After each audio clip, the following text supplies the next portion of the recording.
Hello, everybody. Welcome back to Dunces and Dragons. It is session 9 or 8. I do not remember.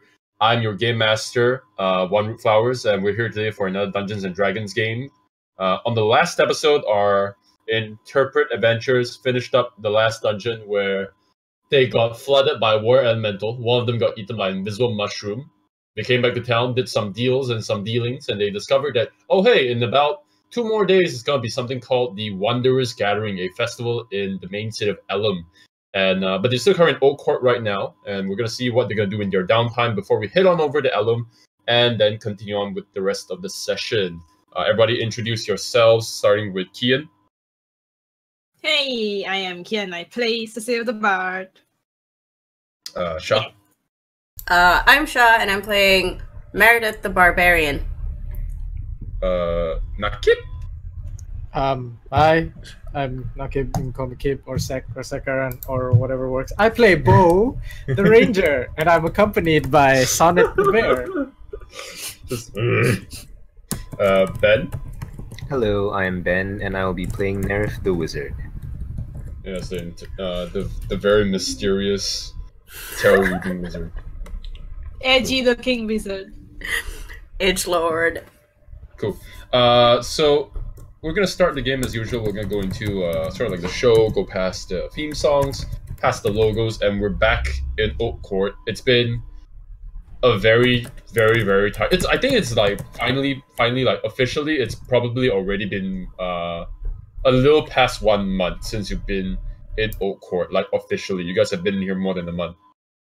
It's been a very long time, and yeah, what are you guys doing? We're gonna go. I think we're gonna go through downtime. Well, not really downtime. Downtime usually you guys get 2 actions to do everything. It's gonna be a little bit different this time. We're gonna play this downtime session fully in Ellom, but you guys are gonna be able to use all your time to sort through things in Oak first. So no downtime actions, but you're gonna get to do things like buying, talk to people, general insignificant stuff. And I'm also gonna have to roll for your lifestyle events. I think we did some of that on the last session as well, so I have a bonus session. Yeah, I think we did that last time. Yeah, but is there? I remember getting a clean 10. Yeah, have I rolled for you guys already, right? Who here hasn't been able to roll for lifestyle? Yeah, I think it was Bo. Yeah, I wasn't here for the last sesh. Yes. You guys just told me that here you have money now, and I'm like, wait, what? Whoa, yeah, wait. how much money do you guys give Bo? Can you tell him that? No, they told me already. It's already in my inventory. Okay, you guys got a ton of money last time, I think. Also, I like think a lot of gold. Bo has a bag of like stuff that he has as well, like from the dungeon. I have a pouch that. What is in it? Unknown contents. It's basically overflowing with stuff that he's carved out. What? What? It's basically just overflowing with stuff they collected, I think. No, he picked up like a pouch in one of the treasure chests. Yeah. Oh yeah, That is inside the hatch. Yeah. Inside the hat. I don't think you've looked in it yet, have you? Yeah, I haven't. It's just written here that I have a unknown pouch. Unknown pouch. Okay. Do you actually want to look inside? What's inside? Do you do that alone? I would love to. Do I would do love that to alone? check out what's inside. Alone? He sells it as a mystery bag. Do you want to open it? Alright, I would love to open my unknown pouch. Okay, you. Alone So it's been, or like with people? With Oh, my where do bear, you of live course. now? Yeah, you I still live. live by I the still lake live at my or have you lake. moved back in? So Sonica just like stumbles up to you one day and kind of goes like, while you're opening the bag. It's she's like curious what's inside. You kind of open it, and you've it's been clicking and clacking for this entire time they've been holding. You open it and you see that there are 2 of these very large, almost not really you would say blood red because it seems poetic, but this seems more like tree sap. You know how amber looks, that kind of like see through. It's all like darkened, reflective, that kind of look. And Like suddenly resin? Jurassic Park song. Yeah, but this is like reddish. There's like a reddish amber kind of thing going on. It's very well carved. They both look like pretty large. Not like really large, but they fit in your palm, sorta. They're quite sizable. This is the biggest you've seen. So it's like a chicken egg. Turkey egg. You've described to me the color Chicken egg? and the I size, guess. but I have no idea what it is. It's Crocodile egg. It's a gem. It's a gem. It's definitely a gem. All right, I don't. okay. I don't know Red whether ember. Bo knows what gem it is. That's the problem. Okay. Alright. So it's a gem the size of a chicken egg. Yeah. Or Bo, a what's your turkey background, egg. by the way? Bo, what's your background? My background is that of a charlatan. Charlatan. Yeah, charlatan. Charlotte I don't know. 11. Okay, I want to ask you first. Do you think that Bo knows what this is? Oh no, absolutely not. He was like, if you didn't tell me it was a gem and you just described it to me like the You just color, got an egg. I would have fed one on it. Oh no. It's an You're a edible. charlatan. You have some manner of intelligence. This is the Yeah. worst part. I'm pretty sure Sona would have eaten it anyways. No! No, Okay, Sonic, don't do it. What do you want to roll for this to like find out what it is? Roll for Yeah, it. sure. I'd like to. Roll. Okay. What do you Investigate. think you should roll for this? Investigate. I. Well, investigate is for like scene of the crime. All right. It's probably just Huh. like knowledge, intelligence. Yeah, Just it's either pure intelligence, intelligence, I or guess. I don't know. I guess intelligence. Gem is better cutters, for you. tools. I think All right. nature, right? Because gem is from nature.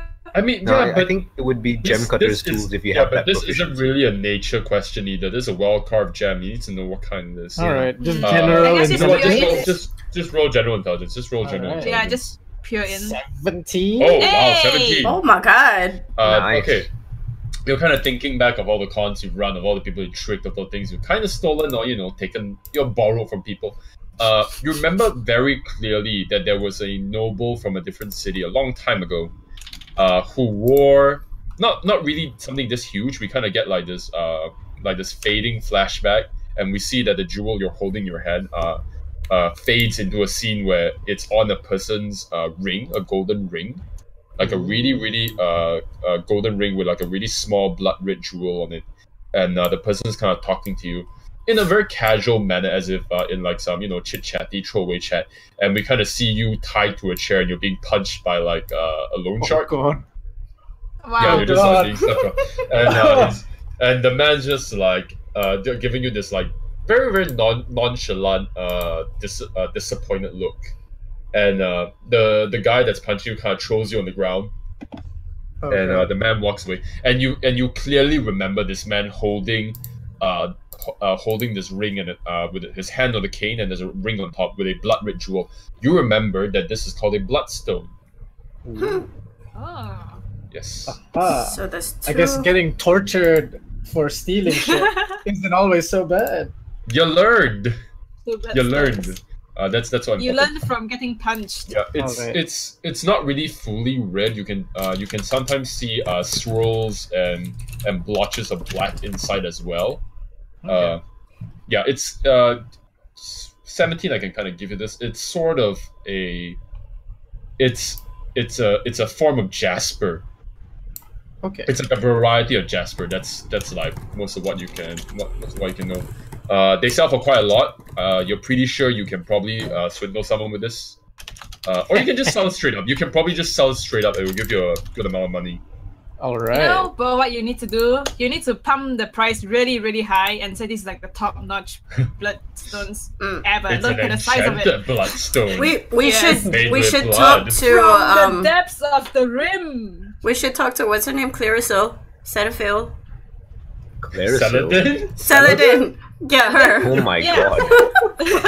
Clarissa. Look, man. I You're know under she's an arrest elf. for I know she's an name elf, butchery. but not all of them have fancy ass names. No, it's like face wash.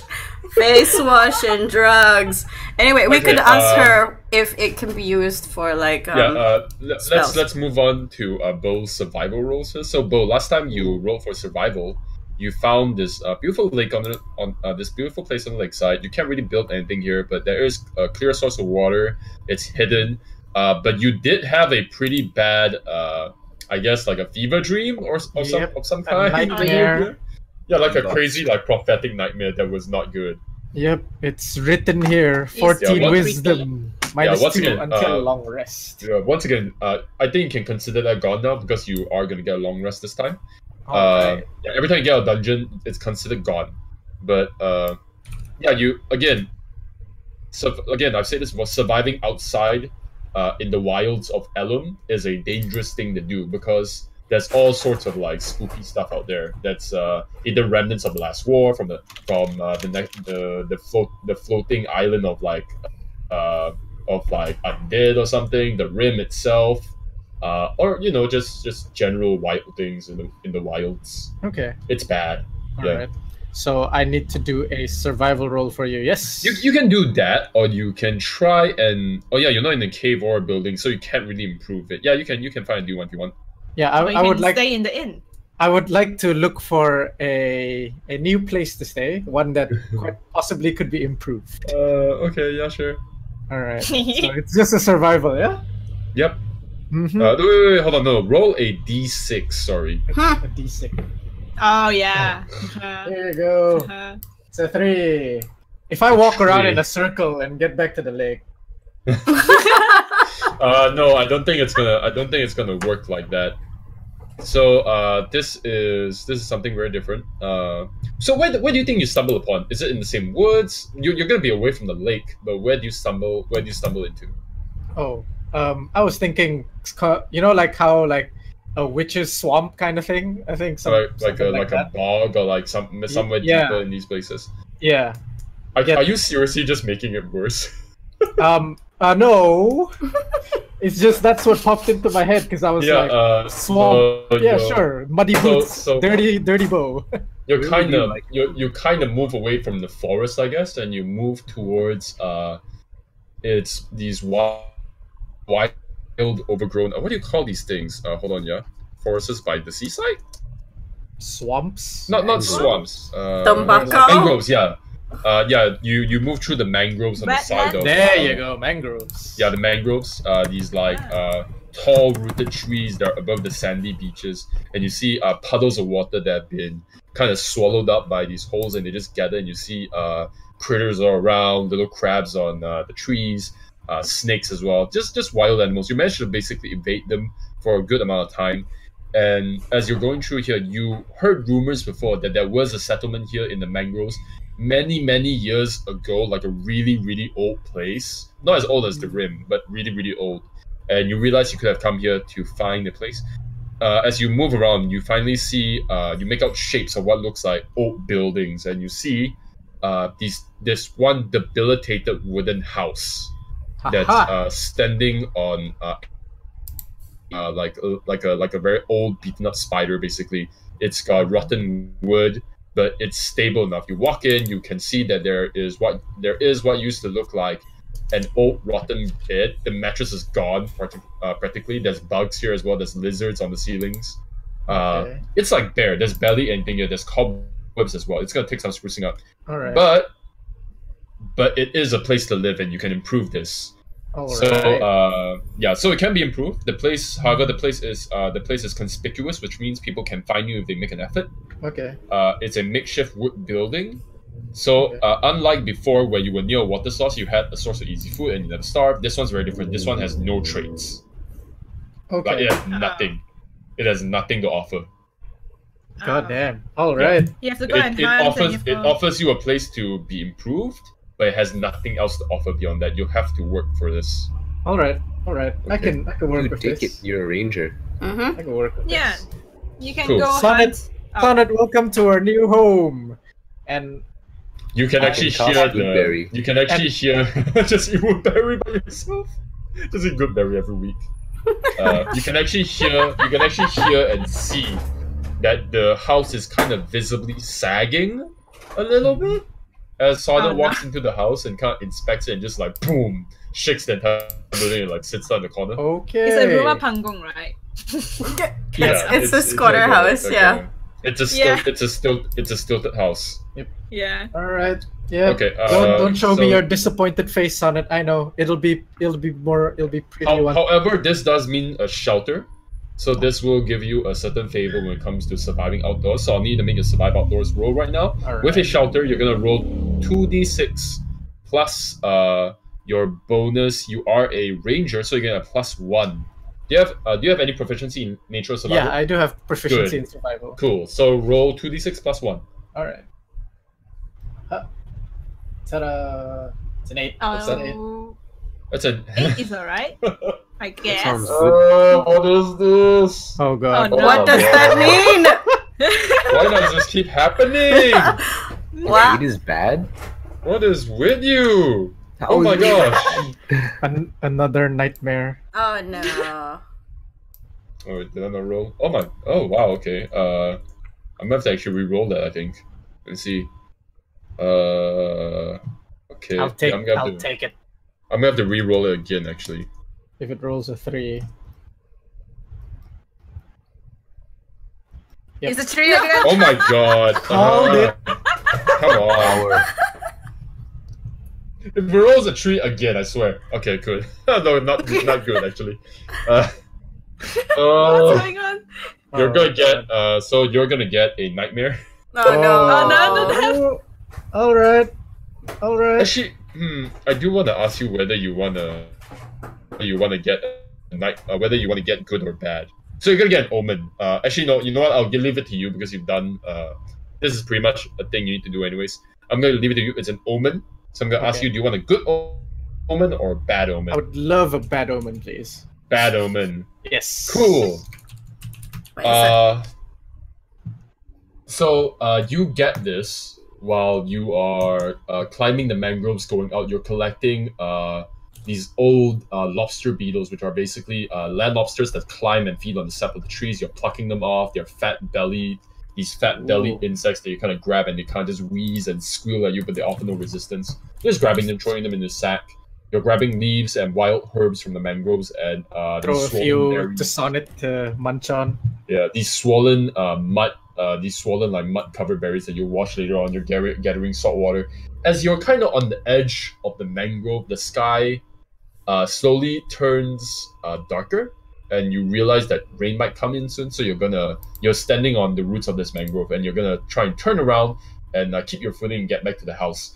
But out by the sea, the beach, and you look outwards between the spaces and the lines between the canopies and trees, and you look out, and you realize that the sky has kind of turned orangey and yellow, but you remember that it is way off from being sunset or anywhere near night. And as you look out, you realize that it is not the sunset that you're looking at, but rather a horizon of just fire, just flames licking at the sky, just embers everywhere, and just flame, and with rocketing plumes of smoke all over the place. And as you look into the distance, you see this horizon of these blackened buildings with a wall surrounding it. You hear the screams of your recent friends, old partners, old people that you used to know, or people that you used to work with, or people you met at Oak Court. They're all screaming as if burning in agony. And you can see for a while as if your eyes kind of go pinpricked, and they zoom in upon the city's skyline, the town skyline, and you see these what look like blackened bones and skeletons, their hands reaching out of the walls, trying to climb over, trying to escape from the fire, but it's impossible. And as the smoke kind of eyes and they surround you and they make you choke and wheeze, Sonnet you see Sonnet's face kind of come over you, as if like patting on your face, as trying to slap you a little bit. And she's been kicking salt water in your face, and you kind of wake up and you choke and you spit out like a mouthful of salt water, and you kind of just go yeah. You wake up and you had like the worst nightmare possible. You're make of that what you will, but I will tell you that was a bad omen. All right. You have a really bad feeling about all of this. You don't really know. However you want to interpret it, it's up to you. All right. I want Okay. to ask, like, these omens, are they related to like real life, or it's just random? I think it's up to our interpretation. These are not You things don't I know. randomly generate. I will say that I do not. I Okay. do not give these willy nilly. Do pay attention if you wanna. But this is only relevant to Bo, because he's the only one who knows it. Now, because you got a nightmare, please add 1 level of exhaustion. Oh, Roger no. that. I got it. No Is it problem. until the end of the next dungeon? These will take effect when the next adventure starts, so it's gonna give you a disadvantage on ability checks. For Oh next no! adventure. Got it. Yeah, you're gonna need a long. So you can either do a long rest to get rid of it, or you can cope with that until the end of the adventure. I think Alright. we decided that Bo would be the headed explorer for the next dungeon. Yep. When did we decide this? How did you guys When did decide we that without decide the this? Cecil person? asked. I didn't approve of it. Oh, I'm right. pretty sure We we all did. agreed. We all agreed. Yeah. No. I've Oh heard- wait, I did. wanted to ask. I'm sorry. But what do you roll again? What did I roll? Yeah, what An did you 8. roll just now? An 8, right? Yeah, an 8. Let me check The this. 2d6 plus 1. Oh, sorry. On the 7 and 9, you still take 2. You know what? I'll sort that out next time. But yeah, this is nothing changes. This is okay. Alright. He was about to give me 2 levels of exhaustion. No. I mean, I would, but I'm not that crazy. Yeah. I'm not that crazy. It's fine. It's fine. Oh, alright. I'll lie down on Sonnet's back and I'll be like, "Bring me home, girl. I'm tapped out for today. Oh god, that was terrible." I like how everybody's just in Oak Court having a nice time, and you're literally out in the woods just screaming.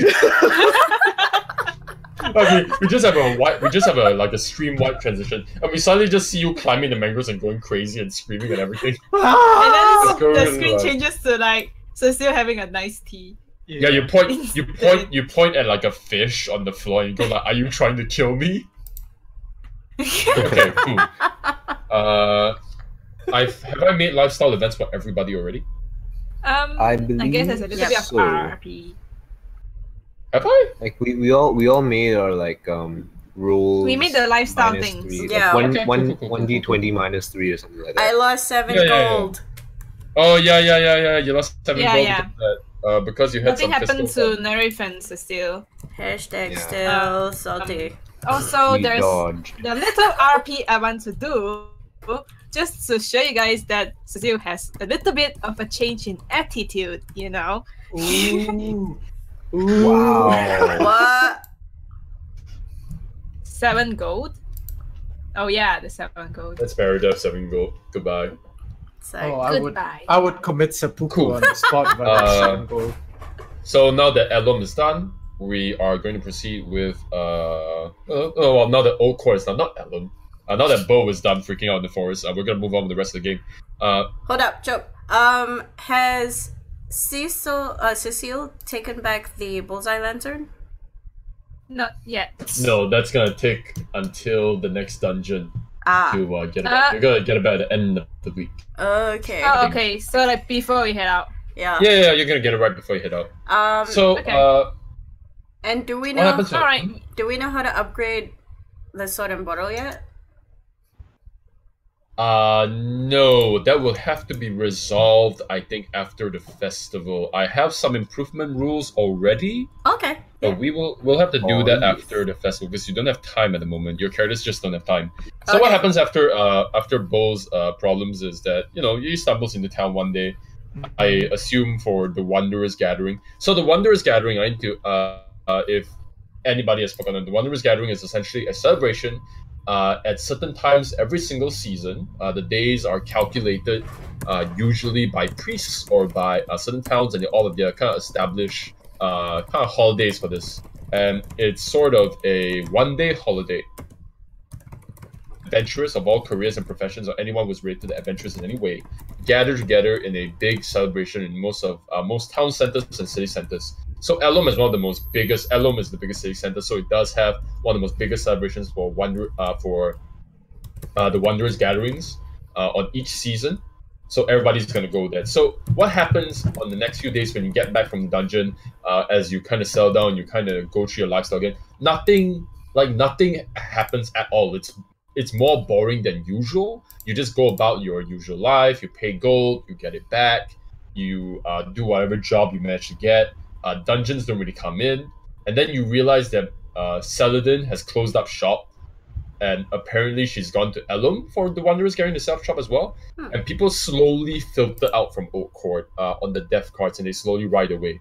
Around the final day on the very final day of on the very day that Ellom is about to celebrate the Wanderers Gathering, you see about maybe like 5-6 people waiting for death card to send you guys to Ellom to go to the Wanderers Gathering. Most of the people in Oak Court now are either the guard. The guards are the only ones who are actually here technically, or maybe a few essential services. So And the the temple. rim guards. Yeah, The the rim guards, the rim guards as well.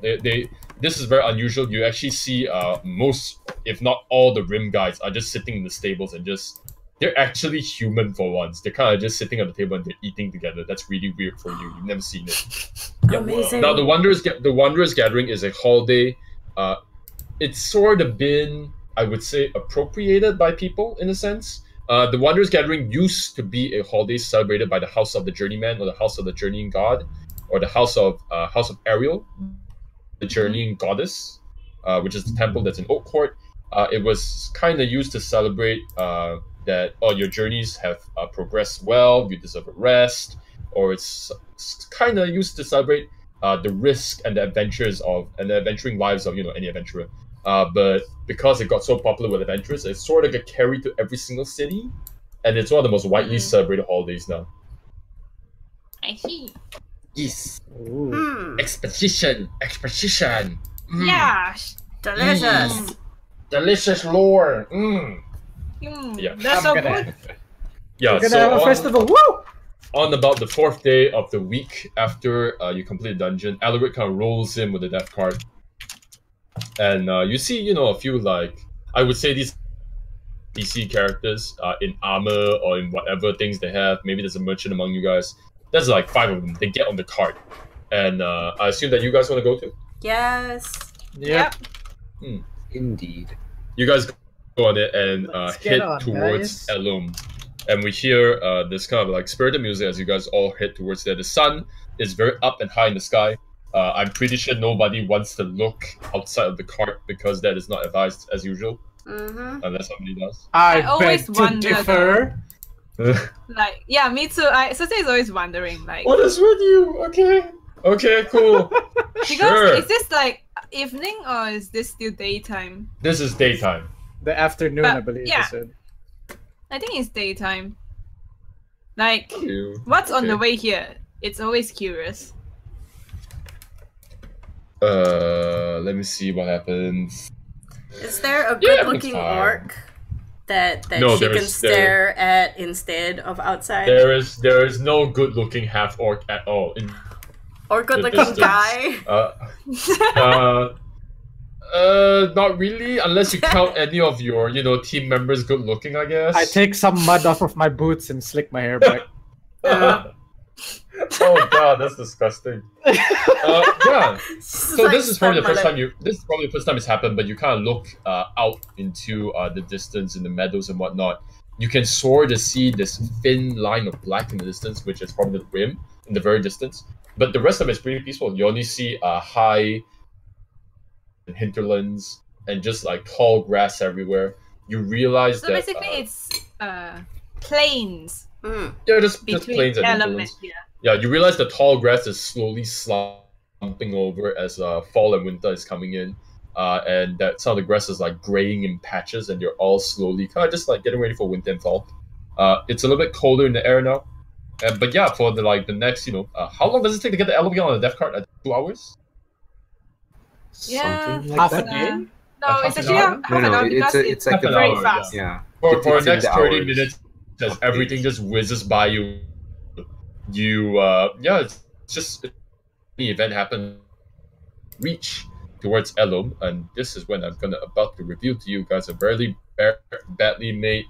Oh no, I mean a very splendidly made new map. Ignore what I said. Well Totally done. splendid. I'm telling you, that's a totally legit map. So Oh. legit. Whoa. Yeah, as you guys head towards Ellom City, you're gonna come in from, I think, What are It's those gonna be- numbers? ignore them.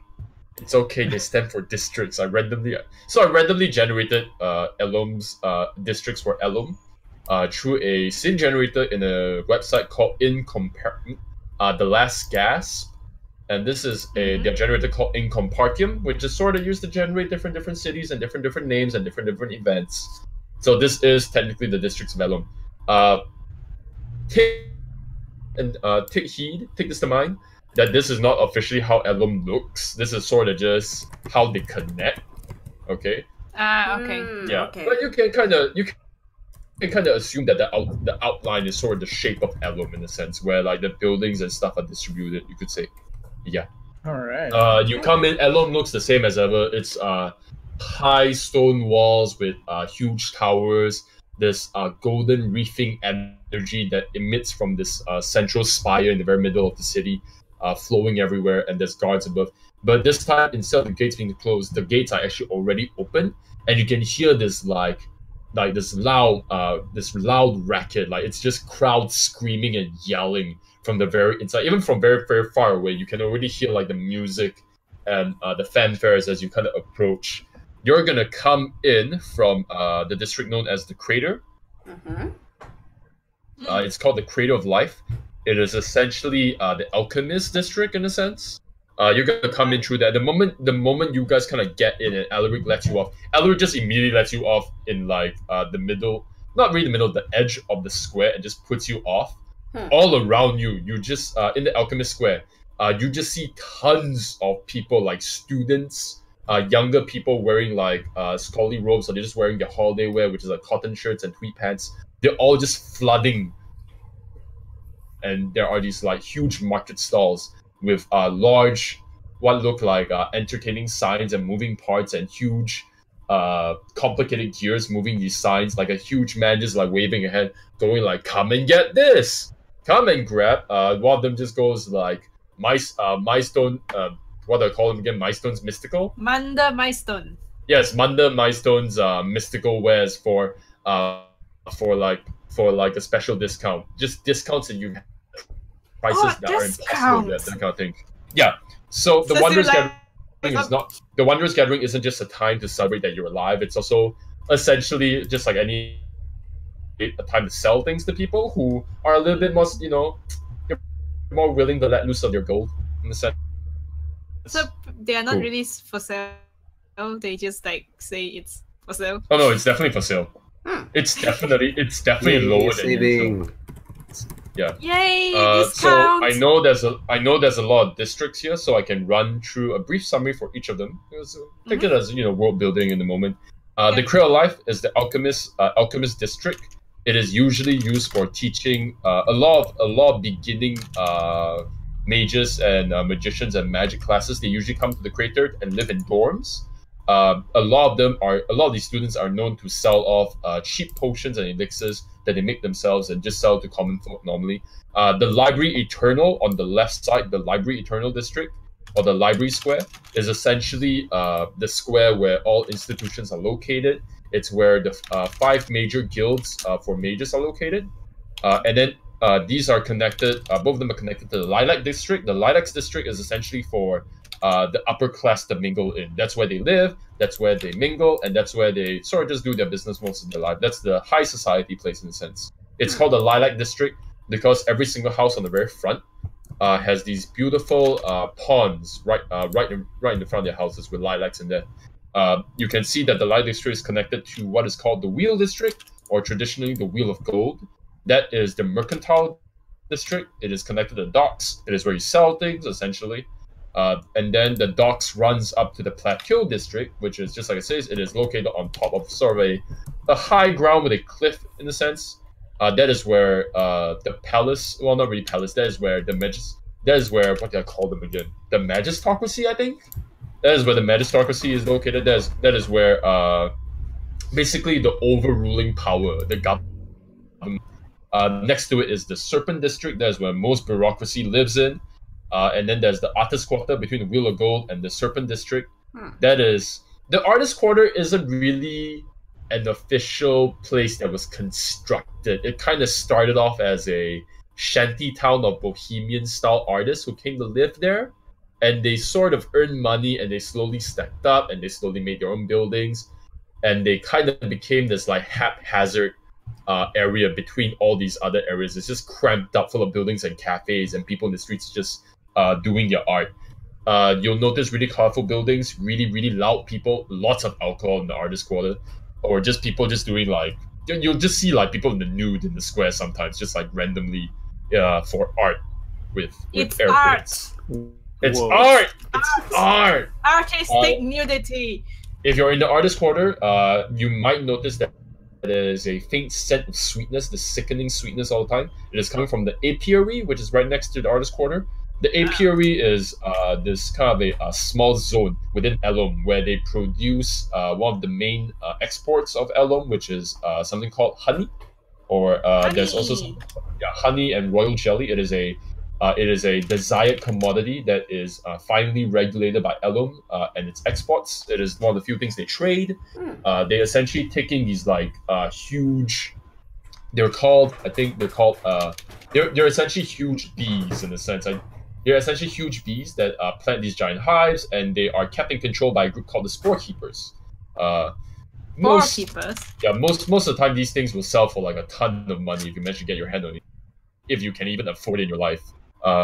Next to it is the Von Goef Gardens. Von Goef was a very, very old noble from the beginning days of Ellom who contributed a lot to its construction, and he basically secured a large amount of land and planted like one of the largest gardens in existence.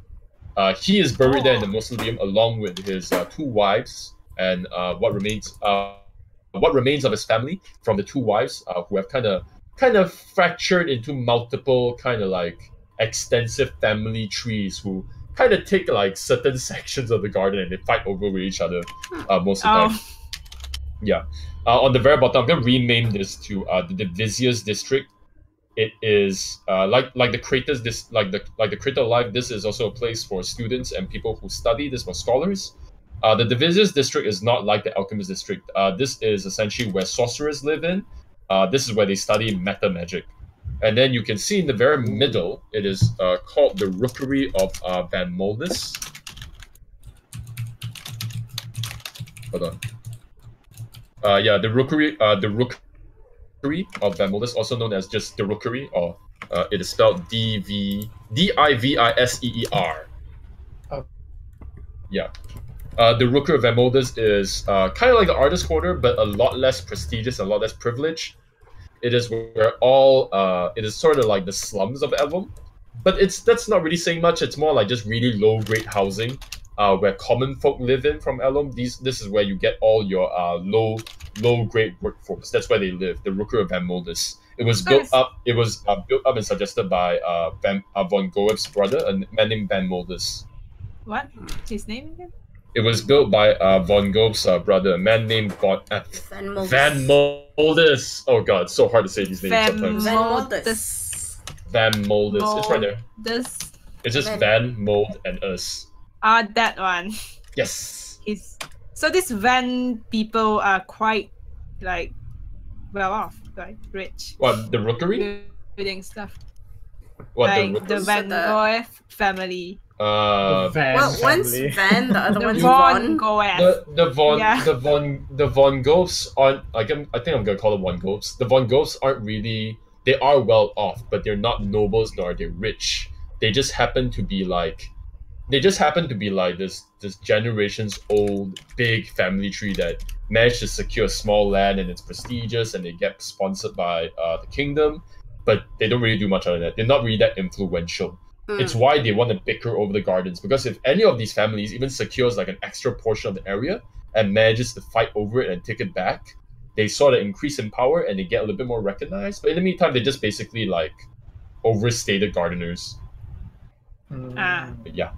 So I do having fights with fake swords. More like what a terrible analogy. The Von Goefs are a very finicky sort, and they're very, very vengeful. They're very, very like they've done crazy things with each other, that kind of stuff. It's a very weird family. Basically, a family drama thing. Yeah, it's a big family drama. Yeah, family drama, but for like 50 years or so. It's literally the bold and the beautiful. Pretty okay. Yeah. They're about 2 generations or 3 generations into this bickering. It's insane. In the meantime, I have downtime is not going to work as it usually does this time. Instead, you are going to tell me what kind of downtime you want, and I will suggest you a event that is happening inside the city Or you could suggest to me a event you want to, and I can try to find something similar, or you can try and create something, or we can try and create something together, and then we'll see what the effects are for you. So, assuming you want to do, say, oh, I would like to get a study die, and I'll suggest to you, would you like to go to the Crater District and peruse some wares, or maybe join in some public debates and public speeches, because there's tons of that right now. Or you can go to the Divisius District and look up how the sorcerers are performing, what's the new stuff, attend what is a talk essentially, or you could try and gain some private audience with some kind of lecturer or professor. Ooh. Yeah. I'll be right back in 5 minutes. I should do something for a moment. Sorry, hold on. Something came out. It's alright. Well, what is everybody gonna do for their downtime? Well, take the loot back and sort her stuff, and then hang out with the quote-unquote family at the bakery. Speak to her captain. Is it Chet Baker? Oh god. It's Chet the Baker. Get it right. Oh, Chet the Baker. Oh god. That's Unca Chet. Okay.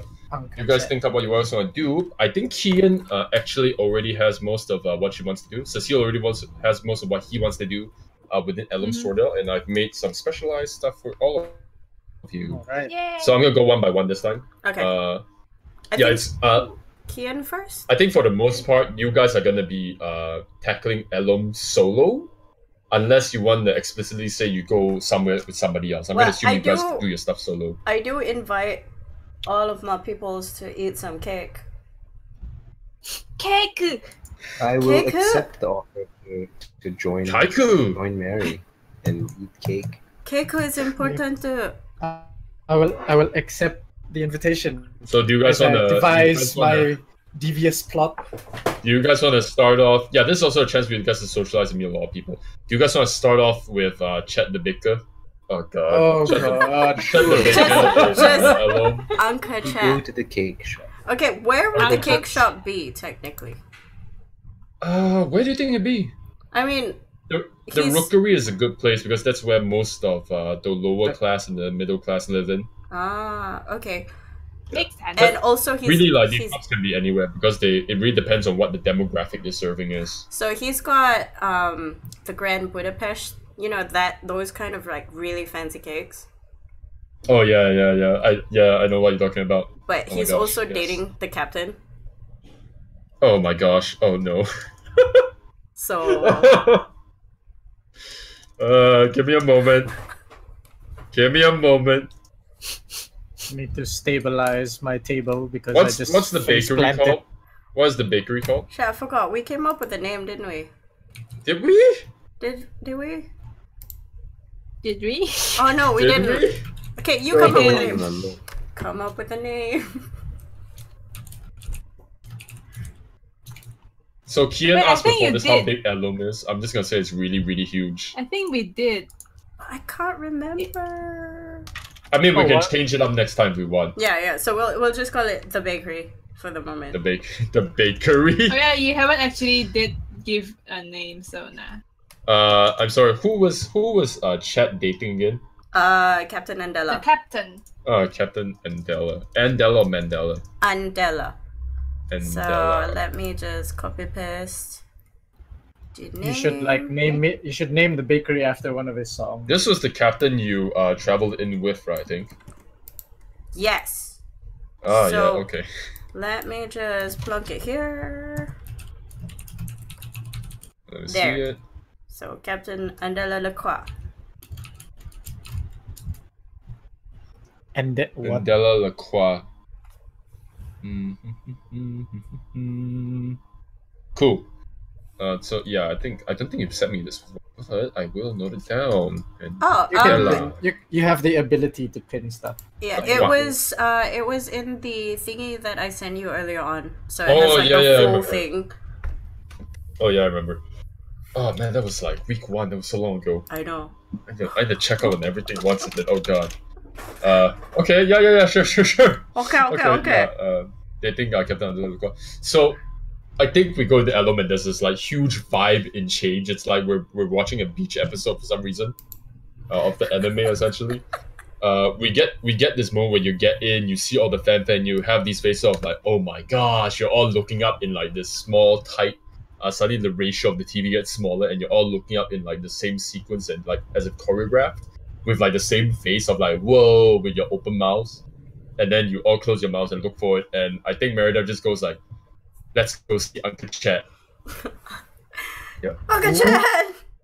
Yeah. Cecil and says this better be worth my time. I hope for a moment we hear this very childish kind of gleeful music as if played on strings, and like little bells come in, and we see like this pink color screen come up as if it's like a screen block, like this pink color title card, and then it just writes in like very flowery font and just says Uncle Chet the Baker, and the card gets taken up, as if gets taken out as if by a different person's hand, and this person kind of walks away, and you realize the card is not really a card, it's more like he's holding the lid of a box, and they take out this like the shiny glazed colorful donuts, they eat, and they walk away into this huge crowd that's just surrounding. Where is your uncle's shop in? I don't know. Somewhere accessible, but not like upper middle class. I guess it could be in the upper wheel. middle class. You could be in the wheel if you want. Hello. Actually, that makes sense because that's where a lot of the business are, right? Yeah, that's a mercantile district Yeah. sense. Okay, so it's yeah, on I the guess you wheel. can be in the wheel. Also, it's near the docks, so it makes sense that he's Yep. dating a captain. Yep. Yeah. Yeah. So that's romantic. cute. She comes back to freshly baked buns. Aww. And it's not pastries that we're talking about. Mm. What? Yeah. Obviously, we're talking about bread. It's not pastries. Come on. Yeah, we entered. We're in the wheel. You're seated. We kind of, as the guy kind of moves away, the screen gets introduced.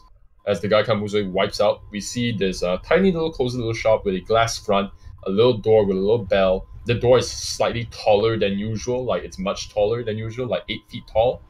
It's open, and there are people just lining up to go in. It's this sort of like a 3-floor tall bakery that just says the bakery in the front, in very, very colorful pastels. But the body of the building is essentially just like dark brown wood. And from the glass front, we can see that you guys are seated at a very nice that you would be normally impossible to get. It's very small, but the 5 of you kind of crowded around it. And is Uncle Chet half orc? I think they're both human. They're both human? Hold on. Stay outside, Sonnet. Be good. Like a bigger human. Like just like a massive bigger human? Yeah. Hold on, but you're half orc, aren't you? Yeah, but they're not my parents. Oh yeah. Okay, extensive family. Yeah, this is like a really weird scene because whoever looks in is gonna just be like, I guess Uncle Chet is like related to the other 4 humans. This is like the half orc's not related to it, no way. And then Uncle Chet comes in, hugs none of anybody, but only hugs Meredith, which is just like this really weird scene. She turns into a squing little girl. She's like, Uncle Chet! What does Uncle Chet sound like? He is... Have you heard of Chef John? Chef John? Yeah, the internet chef. Like, very jovial. He's like a big... Oh god, I know who you're talking about. And he... He's, like, terrible puns. Terrible puns. It's the guy from Food Wishes. I remember him. Yeah, so Food Wishes guy. Oh, he basically sounds like me then. What? He kind of comes in and kind of goes, it's like, oh, how you doing? And then he just brings up a hand and it's like, so I got your buns. And then he takes up and then he takes out this hand, and then it's like a pocket of flour, but it needs a little bit of dusting, and then puts it over and just like pats the bread a little bit with like flour above, and then he looks at all of you and just goes, I'm kidding, and then he puts it back on the counter and brings out an actual tray of like this like perfectly arranged 3-tier plate of little pastries and cakes, and it's basically like glazed and shiny and sweet smelling. I look at puts it in the everyone very middle. and I go, you have to try the financiers. It's the best financiers ever. What's a what? So I pick up like the little plate of these golden It looks like little gold bullions, but it's a cake. So it's Okay. like, this looks... And it's got vanilla Really inside, and it's really buttery. So it's like Fancy. so it's like a little cup with like a cake inside. To all of you, it looks like a tiny little loaf of bread. yeah. Like super tiny, like the size of a Pretty finger. sure Cecil know what's that. Yeah, Okay, I have Cecil will know what this is. Boaz. No, he's like. So do I like sniff it, or Mary? I think the usual Oh, way is no. to just shove it in your mouth. That's what people do when they eat things. You can so- see you Cecil, can see that you can Give see that when Mary picks it up, it's even smaller in her hands. It's like so small. I see. Cecil she gives shoves one Bo in this her very mouth. disapproving No. look. Oh, I see. Very tell you what. disapproving look. It's like a dog eating a dog biscuit essentially. Nom. Yeah, it's the size Mary of it's the takes size the of a cake. dog biscuit. Sniff, sniff, sniff, sniff. It's very sweet smelling, and it's got the smell of honey wafting from it. It doesn't have any Alright. glaze. This one doesn't really have any fancy glaze on. It's just a very nicely baked golden brown, very tiny cake. It's only as long as your thumb. All right. They say the best Straight bread into doesn't the need mouth it is. intricate finishings. So I'll try this. Cecil is like, It's really good. Like, it's Nom, really nom, nom, good. nom, nom. Like Sitting Cecil, there. Cecil, I'm sure that you have standards of some Yeah. sort, but yep. you're kind of just going like this. This actually tastes good. This actually tastes Yeah, like this- really this good. actually- Whoa. Exceeds my expectation. He Yeah. eats more. That's delicious. Well, Is there it more, is. Mary? While you guys It are is a eating, little bit sweet for you, though. It is a little bit sweet for you Yeah. because you guys haven't really eaten sweet things in like a month. Ever. And then he Ever. says, I have to buy some for my friend. sure, I'll actually go and ask Uncle Chet if he'll give you guys some. I'm actually going to pop in and have a chat with him really quick, and maybe help out in the shop. So, what do you guys want? There's shows the whole table of like food, of pastries. There Oh, is is a there lot of food. is there Can a we sample of them? is there a baguette? Wow. Questionable. I'm leaving up to you to answer it, Shah. Up Sure. to you. Well, there is a bread shop, but we technically just pretty much do desserts and pastries. If you want sweetbreads, we have that. Do you have salty breads? It's not that great, but it has almonds in it. I mean, it's sort of salty. All right. Okay. I'm I not like really I good. like, That was- I like the that was thing that really if you sweet. ask anybody here whether there's salted bread, you're just like, no, we don't have salted bread, but we have salted dessert. It's like, well, we Yeah. have salted sweets. Salted caramel. Yeah. Yeah. Oh, yeah, I salted don't caramel, yeah. I don't She- do very well with Fudge. these sweet things. she They're takes out- overwhelming. She brings out like this loaf of bread, which is got oats and roasted almonds and, like you guys said, salted caramel. And she brings it out. This is as salty as it gets. So All right. hang on, and then I bring some watered milk. If you bring out salt. Oh, No, okay. I'll bring some watered milk Literal salt. and So, other breads for the bear, and puts it down. so Bo, All right. I'll give it to Sonnet. yeah, Because she's. Sona just eats it like nothing and just like starts Nom, nom, nom. chewing. Oh for no! like, really... I'll like give a it to really Sonnet long later. time. She's outside. Okay, do you want to eat it now though? I'll eat mine now. I'll save hers for later because I didn't So- want her. The store. So It's you there. didn't think this was possible in your life, but you are somehow eating the most saltiest Nom, thing nom, possible. nom. But it's also the sweetest thing you've ever eaten. How? What? Like it burns. Ah! All right, that's for Sonnet later then. Oh, God. Do you have like water or? It kind of I don't starts know. getting in between your gums as well. This is torture. Oh, Like sticking your gums in your teeth. oh God! She's Get it out. Cecil says there's Ah. tea here, just take I'm it like- yourself. I'm like Just take it physically yourself. Okay. writhing on the ground. What would you Oh. recommend? But also, there's tea on the table Just Yeah, Uncle FYI. Chet kind of brings out tea to you guys, and then he just looks at Bo and kind of just goes like, Yeah, "It looks like you don't have the cavity or the capacity." Ah, Oh He pours you god. like a warm glass of water. big, shiny, Google eyes. Thank like, Yeah, you, it's like a Chet's very the Uncle best. Chet. bright-eyed. He looks as Mary. What do you recommend? Anything. What's your favorite here? The one with the blueberries. That's delicious, and it's got a bit of cheese inside. May Like- I sample that? Oh, of course. What would you call it? Like blueberry cheese.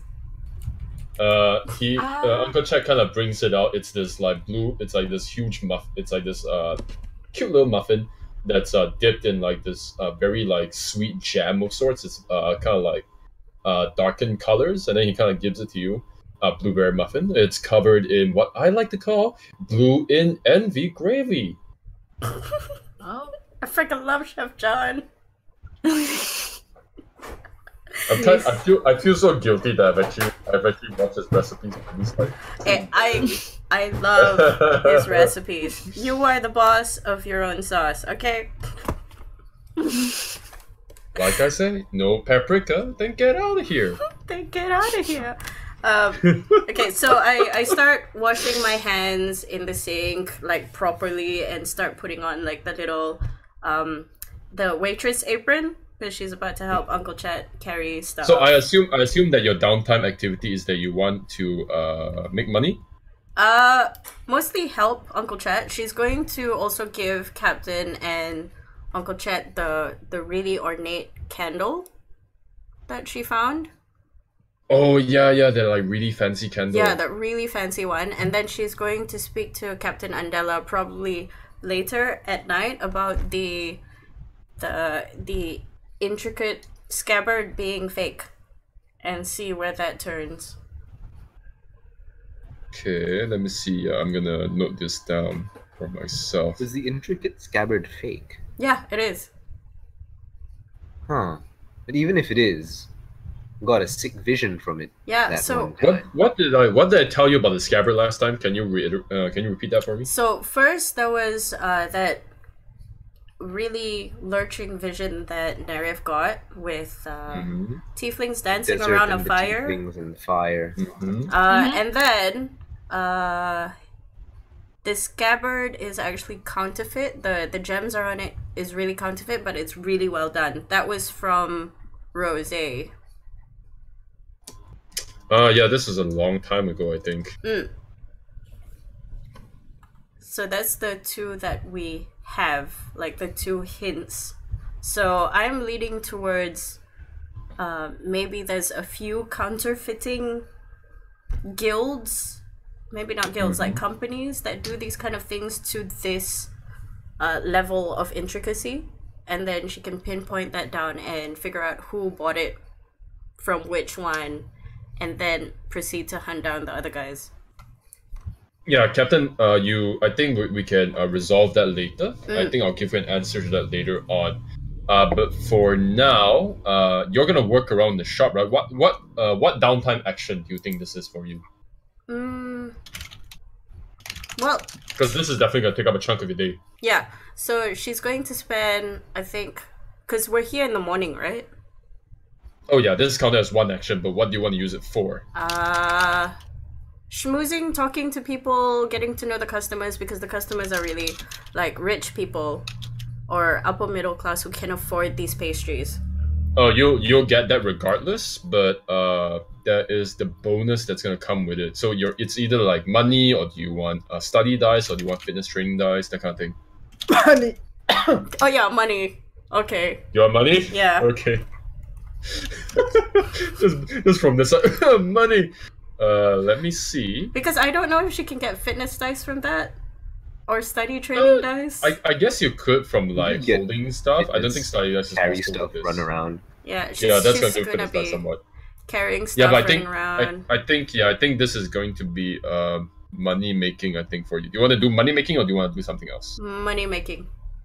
Money making. Okay. Yep. Okay, let me see. Money making. Where the heck is money making? Let me see. Maybe I put the rules wrong here somewhere.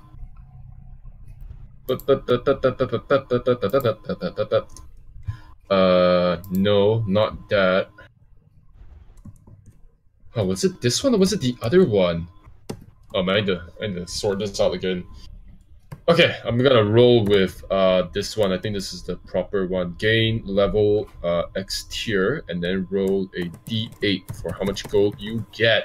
So your level is 3. I think the tier for this location, let me see, is going to be, I think at least I think it's richly, so it's gonna be 1, 2, 3. So that's gonna be, oh my god, it's gonna be 9. Can you roll me 9 D8s? Oh my god, 98. Yeah. This is gonna give you guys major boosts when you're doing downtime actions here, I think. There's no pluses? No? No, there are no pluses for this. Just roll 9 D8, please. Okay. It's gonna be That's pretty a lot insane. of money. That's 26 gold you just earned, by the way. Oh my A lot god. of money. That's a lot of money. That's like disgusting amount. She takes like 10 of them and gives it back to Uncle Chet. Like, yeah. So, Meredith, I forgot to tell you this, but it seemed like you were kind of invested in Uncle Chet anyways. There are actually other things that you might want to do. Things of interest for you guys to pursue if you want, or you can just ask me for other stuff as well. And I might, we can make something up. What can she do other than this? Yeah, you guys can basically do anything that you ask me if you want to do it. And I'll see if it matches up with the downtime activity. Or you can tell me a downtime activity you want to do, and I'll try and match up an event for the downtime activity. Okay. But for you, Meredith, there are 2 things that catch your interest while you're working, and you gather rumors and you gather talk around the place. Number 1, the Lilac District, which is not far from you, is actually hosting this season's Wandering Arena, which is essentially a Coliseum, a tournament-style event during every single Wanderers gathering. It's like a suspended arena where people just fight each other in friendly competitions. Sometimes it can get kind of bloody in a sense. There is a prize up for grabs, or you can just go there and just fight for satisfaction, and you get to meet people as well. There's also another one. The docks currently are filled. Like this season, there is a ton of traders at the moment. And this is your first time Ellom, so this is actually quite new to you. There is something called the Long Walk by the docks, which is essentially there are so many traders that they set stalls that just flood the entire street from end to end. It's this kilometer-long open marketplace essentially, where prices are lower than they've ever been. Yeah, you can also try and haggle and sell your things off. They might be interested because this is again the Wanderers Gathering where people gather together to exchange information. So while things. while carrying like a plate of pastries, about to go send it to one of the patrons, she goes to the table where her friends are and she goes, "All right, I've just found out that there's 2 things happening. One is there's going to be a big arena fight that I might want to go check out. Secondly, and I think Cecil, you might be interested in this, but at the docks there's going to be a whole bunch of people selling and buying stuff, and everything is going at a discount." That is nice. So I'll be telling each of you what you hear as well when I get to your turn as well. But this is Meredith sharing information with y'all. So with that, she's going to keep working until about 12, and then she's just gonna follow the rest around. So I'll hold my downtime action until say 5 o'clock. Okay. Yeah, that does kind of explain the amount of gold you get anyways. Okay. Cool. I think we are going to start off, in this case, now that Shah is done, I think we should start off with CAKEdnd. Yay. We're going to start with Cecil. Okay, now Cecil, we've talked about this before the session. I know that you have a special arrangement now that you've come to Ellom. In that you will be rooming inside Ritter Barion's house. Yeah. Yes, and he has actually generously donated you a room for the time being, as usual, because you're always welcome. You're That's very out nice now of him. you're out now on free time, but he has told you to come back about right now it's currently near morning, but come back about afternoon when the sun is kind of descended from its highest point. You need to go back to the house and meet with him, because he is bringing you, if you want, to the Von Gogh Gardens. There is a exclusive open ascending price auction that he will be holding as a ceremony master, and he'll be participating in. No, he'll be holding a ceremony master and prize caller. He cannot participate, but he is saying he is bringing you as a +1 if you want to go with him. Yeah, sure. Cecil will be happy to go. Yeah. And there might be something else that you're interested in. Currently, in the temple district, there are ceremonial dances by tons of people, by performers, to celebrate Ariel, the journeying goddess. You might want to go there if you want to learn more about art. Yeah, The or you could temple go to district artists. is which one? The library? temple. Actually, hold on. Oh wait, yeah, I haven't written it in. Sorry, the temple district is actually. The temple district is actually the temple district is technically, I think, in the library eternal. I think that is technically where the temple district is. Yeah. I just put Yeah, I that. forgot to write that down. Yeah, sorry, I miswrote name. Yeah, the library district and the temple district are technically the same stuff. Okay. They kind of adjacent. We'll just count it as that. Yeah. So what do you they're want to do? together. Yeah. So you can either go to these events, or you can suggest to me try and make things up. Well, I'll definitely go with him to the auction house, and then I want to do some like performing as well. But Yeah, we'll separate that. So do you want to go to the auction? Because that is on the timeline the quickest thing that's gonna happen.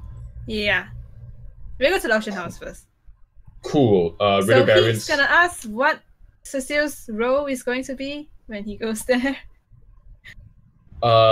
Ritter Barian, when you met him this morning before going to meet the others at the bakery, he was kind of just splayed on the couch in the morning. He's very, very relaxed. He has a robe on, and he's barely dressed just yet. He's kind of just eating food and waiting for you at the table. It's like this long table, but you're kind of just sitting right next to him, eating as well. This like very fancy breakfast. There's no one, just him. Yeah, There's there's only you and him, and there's like some help around the house. His family is currently still kind of just busy today because it's ceremonies. He's kind of just there eating a sausage and he's cutting it when you ask that, and he kind of just goes, I would say that you're about to follow me as a companion. Yes, and that's what I plan to do. But yeah, I guess I'll just have a look there. Haven't been there before. Oh yes, it is quite lovely. Sadly, I cannot follow you and guide you around. We can do that another time, but you may participate. You may participate if you want. I'm sure you have savings in your favor, if I remember correctly. Oh yeah, how do I use that in a sense? Do I go to like a Any bank? payment you make at the auction is not immediate. You will once you made your payment at the auction, I will settle things for you and go through the procedures with you. I see. Yes. Do you have anything that you would like to invest in, personally? I did hear there was a vase on auction. Oh, do tell me more.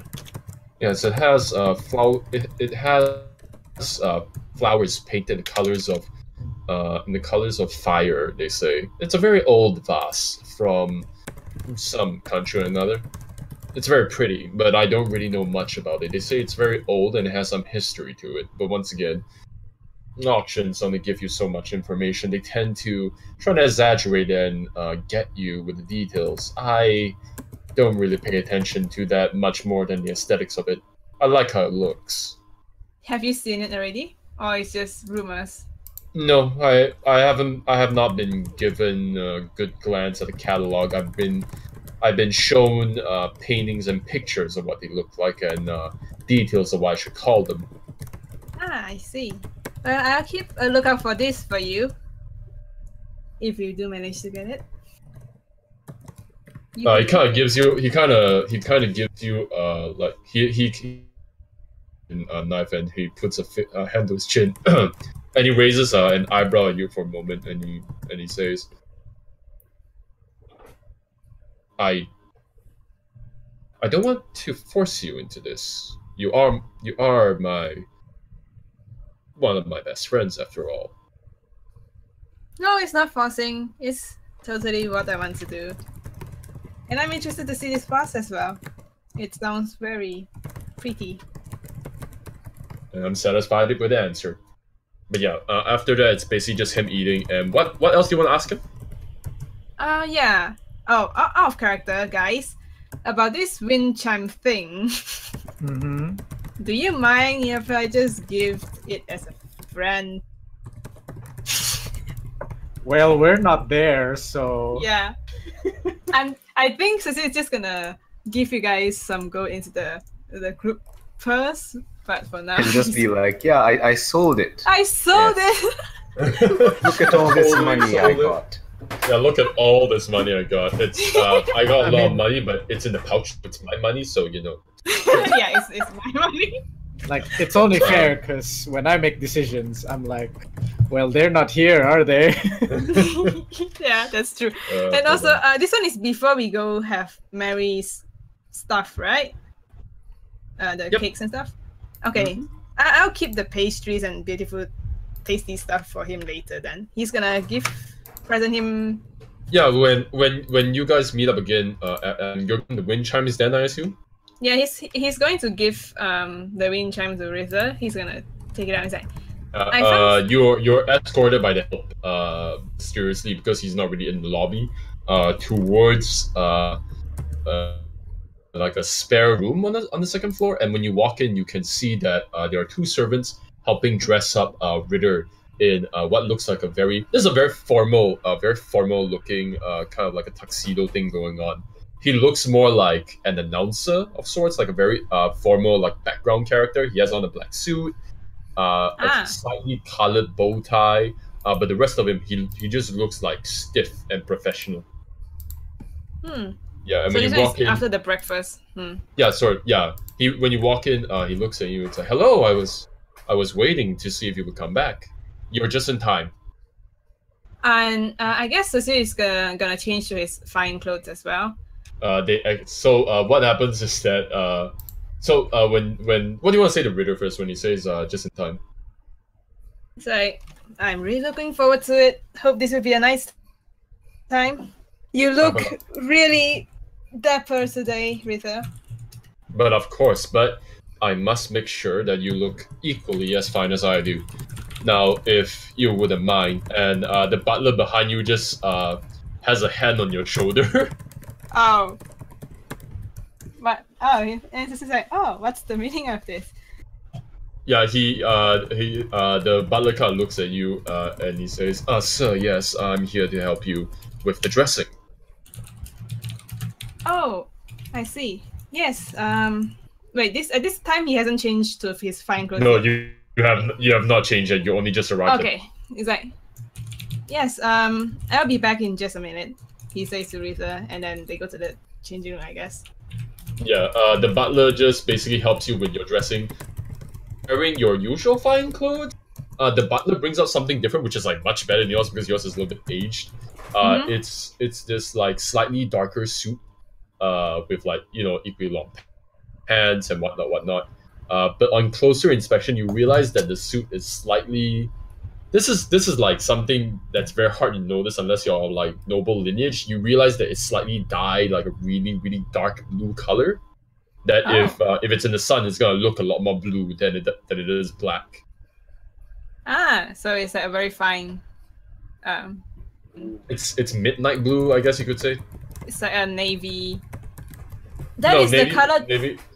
like darker than navy, right? Yeah, this is way darker than navy. This Sapphire, is sort of. in like darker light, you'll think that's black, but in like bright sun, okay. you know it's blue. Oh, It's the kind of those color are that Cecil really likes, expensive actually. colors. It's a very expensive color. Yeah. You realize, yeah. It's the kind of color that Cecil's family likes as well because they are the Sapphire family and they Yeah. have. You kind of just wear the suit, you're looking at yourself in the mirror, and the butler just in the back just comments and just go, "You look very fine. You look very fine, sir. What do you have them call you?" Just Cecil.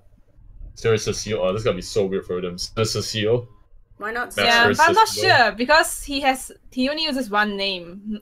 I Yeah, don't he's have, just like- gonna say Cecil in that case, basically. But Yeah, he's just gonna say, yeah, just call me Cecil. It's fine. It sounds really weird if you call me Sir Cecil. So Yeah, yes. the butler just nods. The Sir butler Cecil. just Sir, nods. So Cecil. As in the butler's nodding like acknowledge you and what you say out of respect, but I'm Yeah. definitely never gonna call you by your first name. Did he? You can feel it. You can feel it.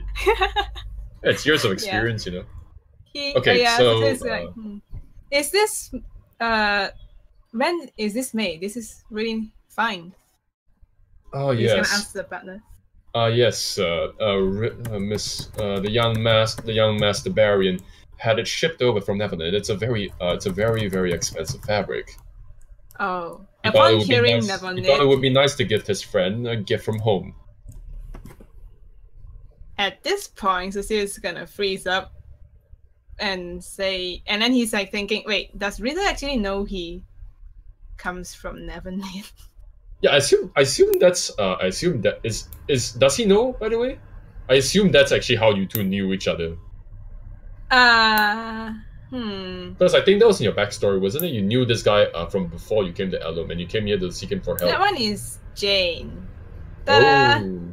This guy is, yeah, but okay, I guess we know each other since before. Yeah, okay. Know each other enough. We're gonna. It's just this like we don't know Yeah, about it. we don't. Okay. So I guess so we can just change it. Just say he knows Cecil since before he came to Neverland. Bole, we can retcon this, or you could just say you retcon told him this. in a private moment. Yeah, it's fine. Yeah, he knows. He knows. Then Cecil's like, he's just gonna nod and like he's a very considerate man, and then he's just gonna leave the room and. Yeah, Ritter is at the lobby, kind of just waiting for you, and he basically praises you when he comes. Says you look fantastic. It really suits you. The color really suits you. The cut is perfect. It's a good fit. Is there any problem with the suit? That kind of thing. You guys get in the cart with horses and you start riding district, not through the rookery. That's well, actually, he has to go through rookery, through the rookery, through the middle pass. You can see there are these people in like much more worn out clothes, just walking the streets, selling things and just screaming and yelling in the crowds. While some of them try to sell papers to the wagon when it kind of stops for a moment. Then you guys ride through the apiary where there's this like sickening sweet smell everywhere. The brick buildings are just clogged with what looks like clumps of spores and honey that's been kind of coagulating in the air. And once you're out there, you finally get to the Von Gogh Gardens, where past the walls of the apiary, it's this the light just floods you, and when you open your eyes out, you just see on both sides stretches of green bushes, flowers everywhere, nicely trimmed trees, beautiful flora basically all around. And you can see as you ride down this long path, it's as if it's like this garden stretches forever, this long path.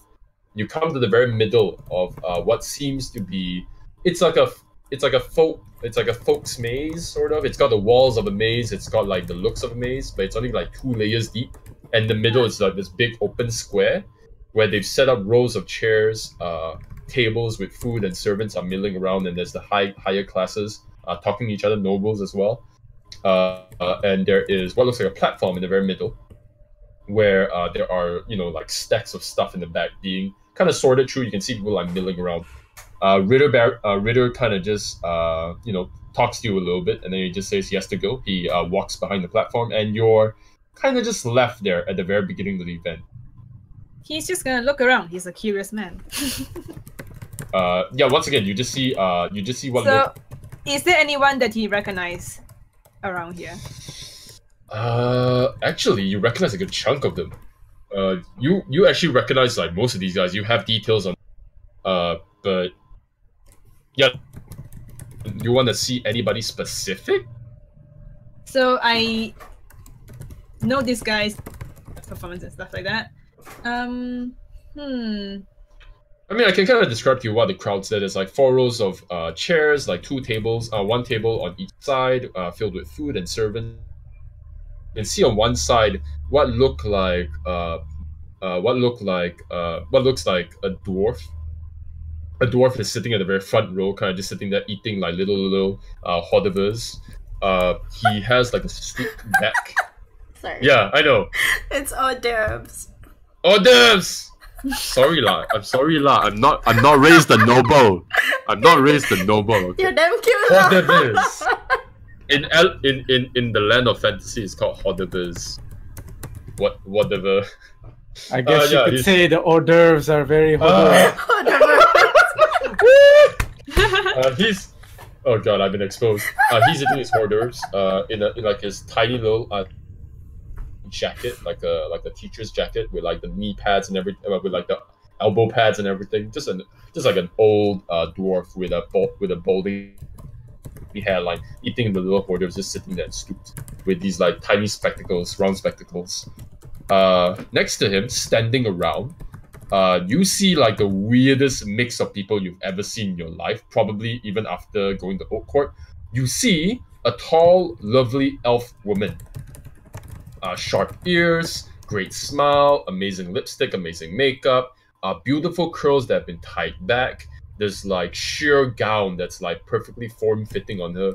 She's got this like cut to her that's like intimidating. However, she's tall as well, and she's kind of just there holding what looks like a glass or whatever and talking to the rest. The other person, who's a little bit shorter than her but much more wider and stronger, is what essentially looks like, you imagine if Meredith had been a noble. It's this like tough half-orc lady wearing what looks like this is like very tasteful, like wearing what seems to be a suit instead of a dress. So she? I mean, from what I know, she's Lady Mila Estrith, right? Yes, this is Lady Mila Estrith. She has on these little piercings on her ears. You can see that her nose piercing has been swapped in for something much more subtle as well. You don't really notice much more. She is currently eating something from her plate and talking very heavily with the other elf. And listening to them. For security purposes, like under Baron's command, or she's just here for... You have no idea. She might be. It is possible. There is another person that towers over the other two, which is kind of like this is like weird. This is just like the big tree, in like the literal sense. This person comes up to like 90 feet tall, essentially, much taller than the other two. This like this long neck bristling with what look like red and golden orange scales, small serpentine eyes, and these two long, gorgeous horns that have been polished, and you can see that they've been etched with what looks like runes of blessings and whatnot to the back, and this like long, sharp snout. Huffing and keeping her hands to herself, just listening to the other two. Like her neck is lowered to listen to the other two, like very, very curious on what they're talking about. She is Lady Nina Ayanum. She's wearing a dress as well, in a sense, and but it's really weird because she is like the most muscly among them. She's like strong and tough. She's Dragonborn, right? But she's Dragonborn. But she looks like she perfectly fits in the dress, and she's very natural about it. And she's kind of just there, like talking to the other two on her legs. That's on the right side, you can see two people talking to each other. One person who's dressed in a very obvious kind of a ship captain's kind of a coat in a sort, like a navy's coat. It's a half elf. You can see sharp ears as usual. This kind of like graying hair going down, and this kind of like a graying beard going on. Eating what looks like tiny little sandwiches, and talking to another person who's sitting down on the chair. This is like sort of like a weird, rude way to address somebody, but it seems like they might be friendly each other. It's a human who looks very rough, has like a scar near the eye, a very short scar. Is wearing a suit and he's just like pulling on his own collar while talking to this navy man, just going like, "Oh god, it's so hot." He's not very like used to wearing this. he suddenly sticks out among everybody, not in like physical terms, but in terms of like mannerisms. I know these guys.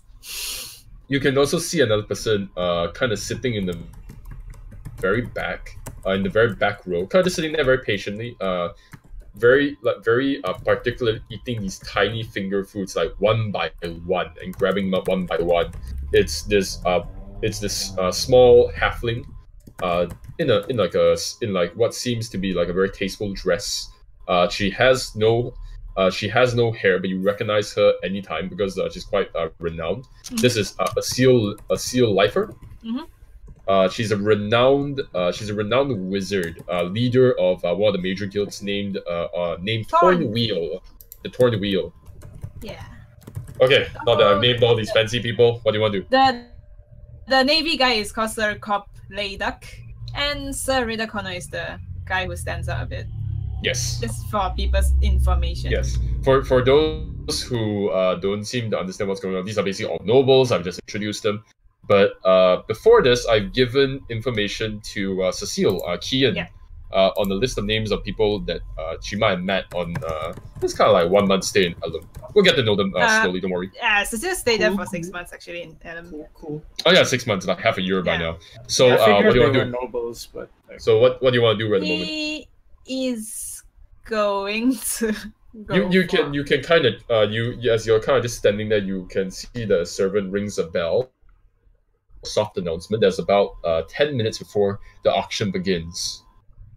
So he's going to go and get some finger food and then try to stand back and see these people doing their stuff.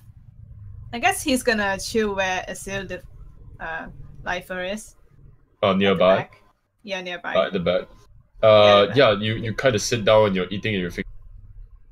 You realize that you hear this soft tap as Asil kind of closes this notebook and puts it kind of like just next to her, like on her seat, and she looks at you for a moment. She just if you don't say anything, she's gonna look at you for like a good 5 minutes. He's gonna look back at her and like. Yeah, you look at it. She's got. And then he's gonna, because they're both standing, or is lifer like sitting down. Yeah, lifer's sitting down. So she's gonna keep standing and like nods and like ladies and lifer. Yeah, a seal has these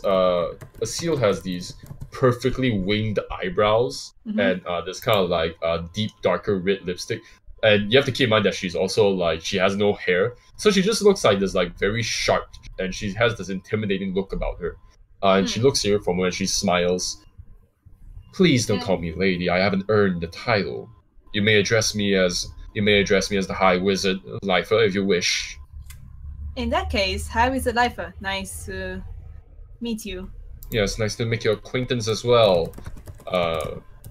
It's a She's serious waiting for a name. And then She's waiting for a name, yeah. You can call me Cecil. Cecil. Yes. I noticed that you came in with Sir Barian. Yes, a friend of mine. Oh, you're a companion of his. And to what ways do you make your ends meet in Ellom? I assume you don't seem to have the air about you. I do perform a lot in many occasions. So you're an artist. Yes, I'm a musician of sorts. Ah, yes, a composer. Yes. I do prefer to slum it in with the artist quarters once in a while. They do have very nice and fine arts. Do you collect fine arts yourself? Not myself particularly. I like looking at them. I don't really like spending on them. They seem a waste for my pursuits. I see. Have you composed anything noteworthy? Yes, would you like to have a listen?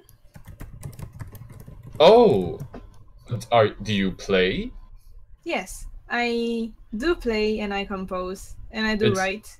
It's at this point, you recognize this kind of like change in expression of her. She kind of just like moves an eyebrow, but you immediately see something's off.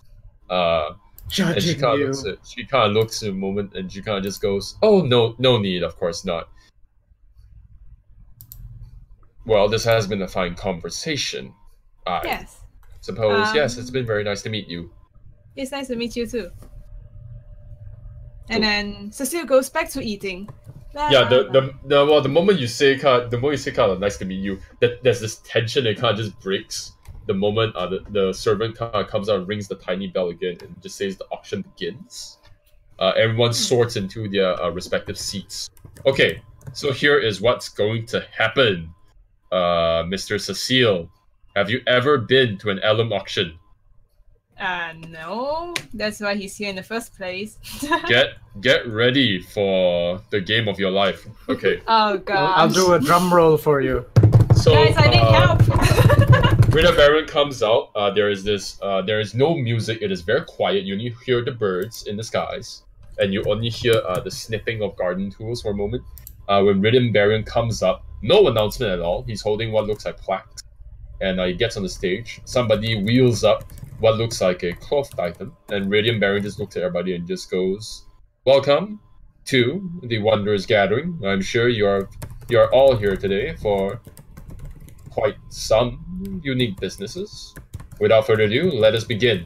And he immediately pulls the cloth off, and you immediately, like in this weird, like slow-mo second, you can already see Lifer just wielding her plaque and just like pulling it up immediately.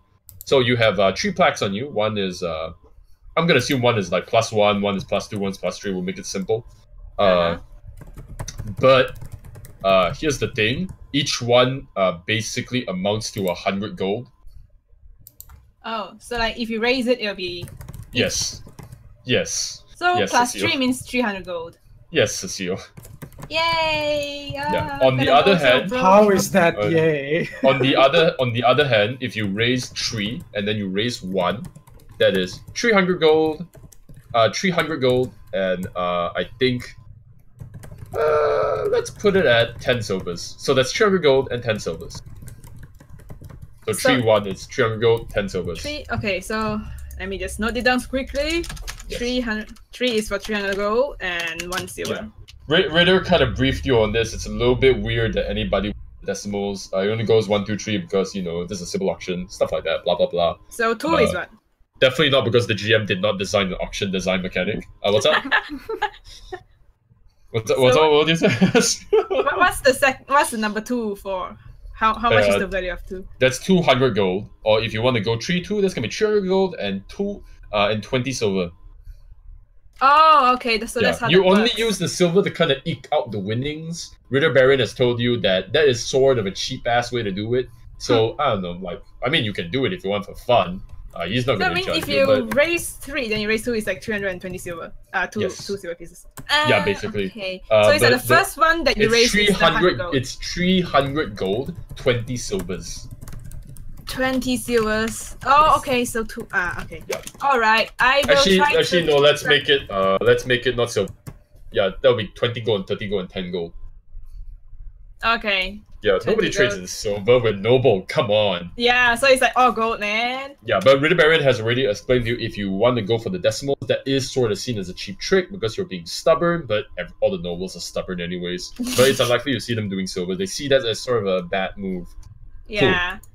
So basically, it's all in gold, basically for nobles. Basically. So the first thing that comes up when he pulls it off, you can see what looks like a very shiny, let me see, let me see what comes up. Please give me Guys, the help me! thing. Out of character, me! You can see suspended in you can see suspended in a beautiful glass case with a little bit of a stand. You can see a very, very shiny silvery dagger with this ornate handle that has like this swirling gold pattern to it.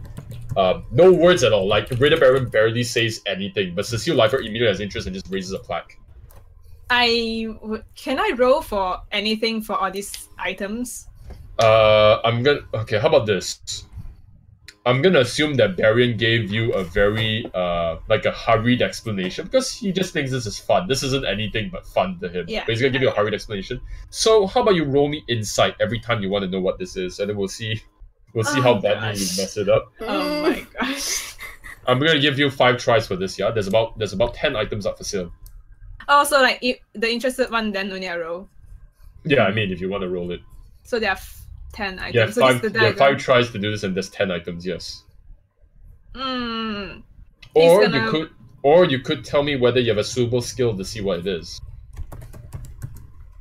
Yeah, but that is going to give people time to amp up the price. Yeah. I'll have to. Then I'll just wait and see. Okay. Yeah. Cecil Lifer immediately bids 300 gold. His name is Cecil, not Cecil. Oh, that's right. Isol. Yeah, Isol. Cecil? Lifer. Isol Lifer Isol. usually does it. I was God. like, what? Cecil? What? It's okay. Shh, nobody knows. Let me see who's going to go next. Next will be 2, 3, 4, 5. Next will be the lovely elf that you saw before. You might know who she is. You might not know. She immediately raises it up to 400 gold. The dagger? Oh. Yes, for the dagger. It's 400 gold now. What do you want to do? Can you give me more details other than like being ornate and stuff like that? It's just a very beautiful dagger. That's all you can see from here. That's all you know. If you if you want to do anything, you will use your turn to bid to instead do something. I see.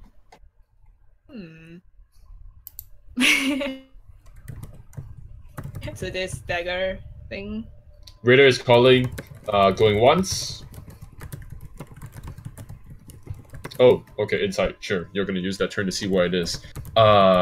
You can't really tell, but you can tell from here, and with the knowledge that Ritter gave you, this is a very finely crafted dagger from a dead blacksmith who has no worthy apprentice. So this is actually like a dagger in the dying line of blacksmiths, which apparently has some really, really good stuff to it. It cuts with an efficiency that is much higher than most.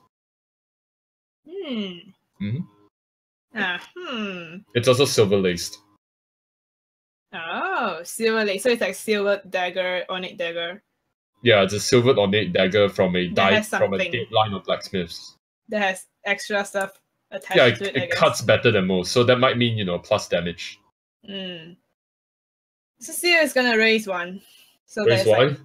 So that's gonna be 500 gold. Oh man. Yeah. So Ritter goes going once, and you immediately raise one, and it goes 500 gold. And he kind of smiles from him because it's getting exciting. Let me see how far you want to throw this. Yeah, you're actually gonna get this. He goes going once. Anyone going for it? No, not yet. Going twice. Let me see whether anybody wants to do this. Keep them rolling. Oh no! Somebody actually interrupts it. That's going to Lady Miller comes in and raises it up to 600 gold. Oh man! Oh, so expensive. Guys, do you think Can you say that number again out loud and very slowly? 600 gold. 600s. I'll be outside Guys, if you guys need me. How badly do you want this dagger? Wait, but it's an what's it? It's an ornate silver dagger with it cuts with efficiency. It's from a dead line of famous blacksmiths, so there is no apprentice who can make this ever again. It's a historical piece basically, and it cuts with an efficiency not seen in other stuff. Here's the thing: if we get it now, it might go missing, cause we're like level shit. Yeah, but like. No, you just have it with you all the time. Yeah. It's Cecil's choice whether he wants to purchase a dagger or not. Are you guys? I don't have the money. Like, I don't have the money, so. I mean, it's not about. Okay, let's see. Let's see if Cecil really wants it. I'm gonna roll something. If you don't mind, guys. Roll like a 1d2. Do it. And on either. Nope. Reader can have it. You don't want to do it? Yeah. No. Going once, going twice, going thrice. The ornate silver dagger has been sold to Well, he doesn't really say this. He Yeah. kind of just swings his hands 1, 2, 3, and then so the Lady Mila. The dagger is immediately wheeled away, and everybody kind of does this like tiny golf clap. Welcome to the noble life. Just Clap, clap, clap, clap, clap, clap, clap, clap. Clap, clap, clap, clap, clap. clap, clap, clap. Okay, next thing that is up for sale. They wheel up. This is a little bit weird. You can see that there's squirming under, and a seal like smiles. You can actually see, and there's people going like, "Oh man, what is this?" The cloth is pulled away by Ritter, and you see that it is a rod. You don't need to roll for this. You actually remember this quite well because you know magic as well. This is what's called a tentacle rod. It is a straight kind of a rod made of like onyx and what looks like minerals, sort of a staff, half staff. And on the top, you can see that there are these 3 rubbery, squirming, purplish tentacles. It's sort of like a squid tentacle in the sense, very thin, long tentacles. They're kind of just squirming around as if like trying to grab for something. And Ritter just shows it. So a tentacle rod is it's essentially a rod with sentient tentacles at the very end that can attack things. Does it extend and contract the kind of thing? Like, does it have a range? It can attack up to like 15 feet. I'm gonna give you full information for this. And it's very accurate. Like these things are like menacing. Oh. Yeah. So they make like 3 separate attacks. So do I know the origins of this tentacle rod? Because I think these things are actually very rare. They're usually created or they're found in like random dungeons or like random excavations. Some kind of theorized that it was created by some random sorcerer, which is every single theory about magical equipment. And then it was just like, I'm gonna toss it out the window, and it turns out the thing was really good, and then it just got repurposed. That's what always happens. I see. It's been like, I made like a rod with sentient tentacles. No way this is gonna be useful. Close it out, sells the way. Suddenly becomes a good thing. These are actually very rare. You've heard of these, but you've never seen it. Can I know the attack dice or no? You may, but you're gonna lose one. You're gonna lose 1 turn a bit. All right, let's go, guys. He raised 2. Raise to 200 to Cecil. We started Let's strong. see if anyone wants to. Let's do this. Oh man, this is so good. Just enabling people to spend money. I'm so happy. Okay. Sir Connor raises it immediately. Raises it immediately to 300. Who raises it?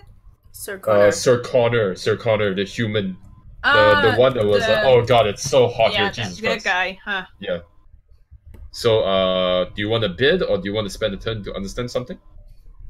He raised 1. Yes, so it is now at 300. It's in 400 right now, actually. 400. Yep. Because he raised 1, yeah. You raised you started with 300? I started with 200, and then Sir Connor raised Yeah, Sir 1, Connor right? raised it by 1, so now it's 300. Yeah, so I raised 1 more, so it's 400? Okay. Yeah. Oh my god. This is insane. Let's see. Yeah, someone's gonna bid again. No! Who is this guy? The dwarf at the very front, who was just eating like the tiny food like very, very hurriedly, just raises it immediately and raises it up to 500. Oh man. Okay, right. the fun thing to do at auctions is to drive up the price and then give out halfway. Can you actually do that? You can, but you have to make sure you have enough money in case you win. It is true, yeah. You want to empty the pockets ones who are at the very front. So you Yeah, can put... because Cecil's row here, I think, is supposed to amp up the price for Ritter. I think so. So just... I think that's his row. Oh man, I love this. Yeah, okay. So he's gonna raise 1. You're gonna raise 1? How much is that now? 600. Oh my gosh, okay. Let's see if anyone goes for that. Come on, guys. Oh wait, no, it's going once. It's actually going Come once. on, Oh my gosh. Guys. You know you have money. Bring out your money. Going twice? Okay. Look at one of the guys and sort of do a smug face. It's I'm richer like than a very you. smug face. so you can try that if you want. Do you want to I don't know, persuasion, I guess. Either Intimidation. Is that performance or like persuasion? That's persuasion, I think. Persuasion? It's Yeah. intimidate. I mean, you're trying to provoke somebody. Yeah. yeah. I So, guess you can also Persuasion, use but intimidation. which one? The sweaty guy But or that's the not sandwich guy? Not the sandwich guy, the dwarf guy. Ah, Can I use persuasion? Sure, roll for persuasion. See whether you can do it. Oh There's gonna be man. there's gonna be a high difficulty, I think. 26. Oh, forget what I said. Yeah, he did. How much is it now? How much is it now? It's 600 now. 600. Oh, great, 600 gold. Amazing. Nice. I love it. God, this was the best idea I've ever had in my life. He smiles smugly at the dwarf. 600. 600. He's like fuming, going once. Wait, this is the third. Going once, going twice, right? Yeah, it's back to going once, going twice. Ritter is just like, whoa, this is like, whoa. You see like tiny minuscule changes in his movements. You can tell he's getting excited.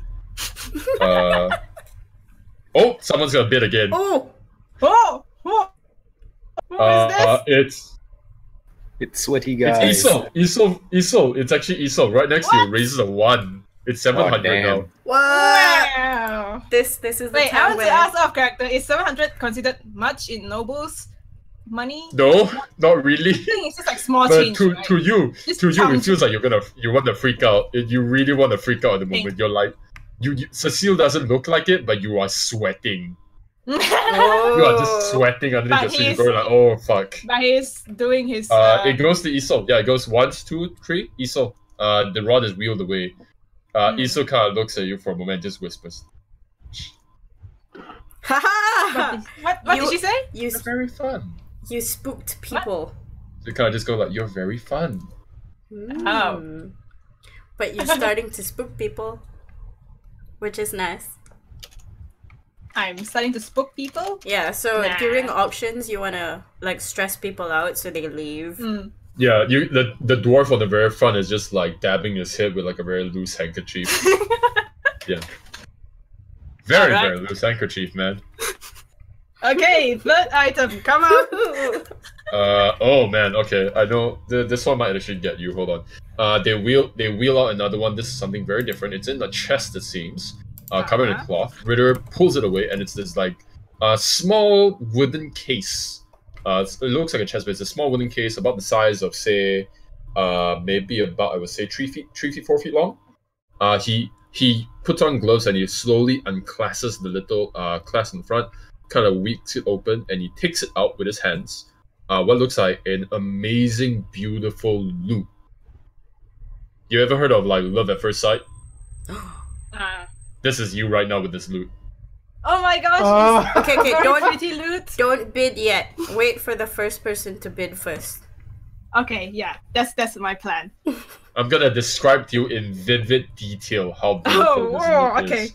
It's this very simple, finely carved loot. You can tell all the details immediately. It's made of this like fine wood that was harvested in the winter from like maybe a yew tree, very, very strong. In the very middle, instead of the like the usual hole, it's got this beautiful sort of like a mandala or maybe like an infinity pattern thing where there's like small holes pricked in with floral patterns etched all over it. The shape, the carving, the design, it's perfectly made, and you can tell even the strings that it has on. It's not this isn't an aged item, but it's definitely finely crafted.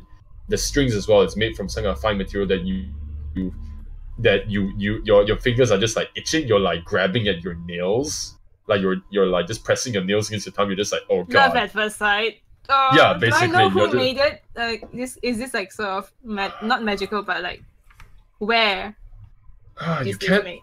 You've seen these. You can't tell. This is like you can't remember, but it's made by like a really like very old traditional long line of like people make these instruments, and they're from guild from far away. So it's like a various violin, but Let's just say this way: you have too much time to admire the thing to even think Shit. about where it came from. You No. can't remember right now. Okay. But you are just like, I want it. I want it. You want okay. to bid or do But you my want to do it? plan is I wait. Cool. I'm gonna see who's gonna bid. Gonna Wait. start quite strong, I think. Oh wow. Navy man immediately bids 300. Who is that man? It is. You know this guy. He is Sir Cobb Layduck. He knows. He has is fine responsible for taste. construction of ships. He's He's a very renowned ship constructor. He owns something called the Sea Fox. It's a company that constructs ships. It's based in Ellom. So he knows a lot about wood as well, I guess, in a sense. Yeah. The Navy man is a lot more show-offy than the rest. He kind of raises the plaque, and then he raises the arm. It's like, I want that. Oh, he say that?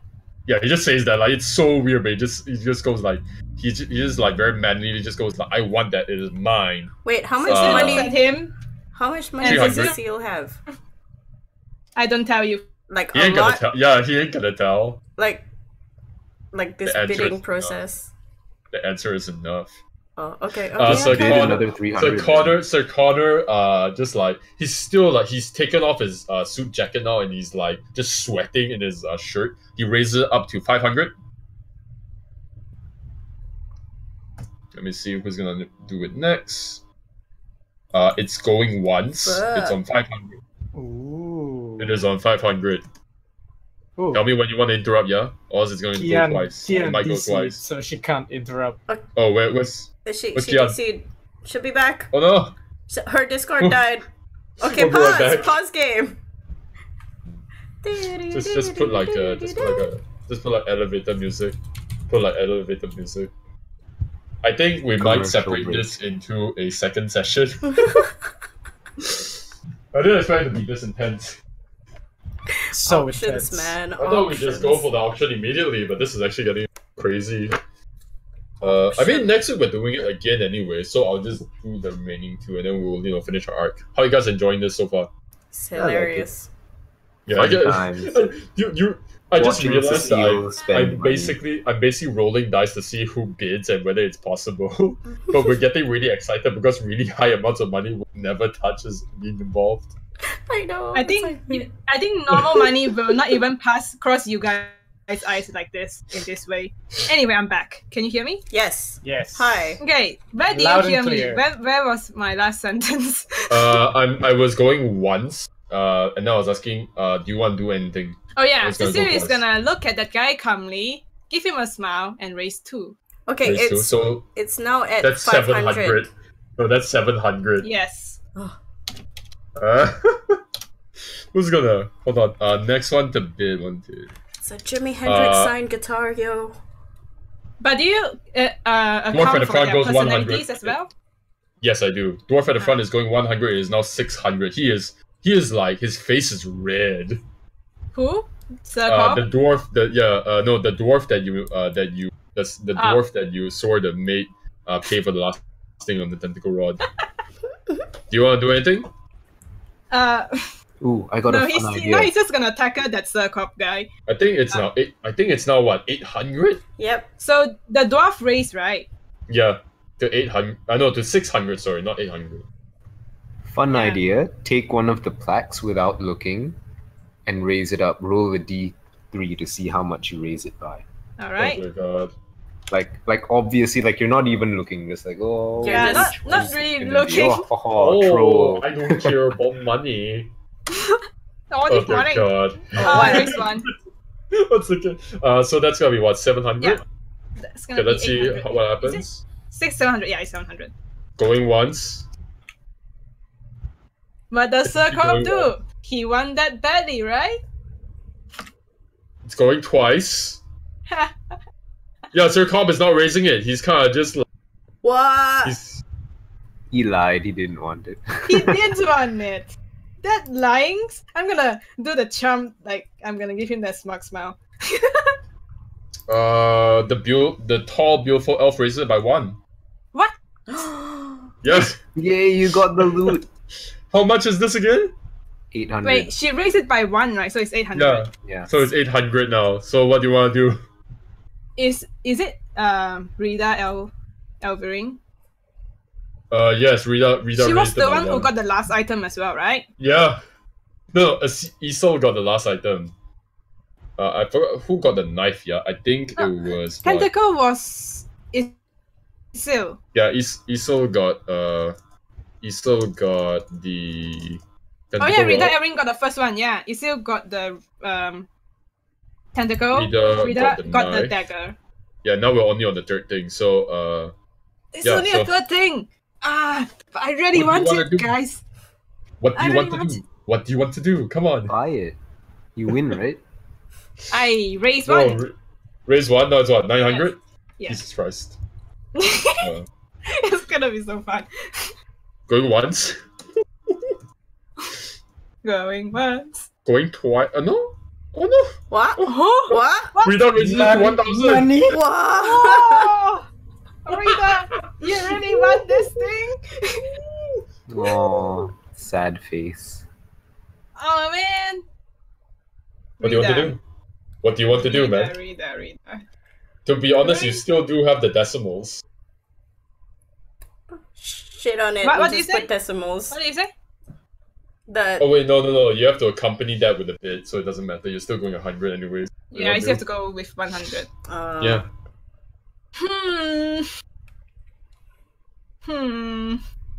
Come on. You can make friends with her later. I guess. I mean, she didn't could. snub you, right?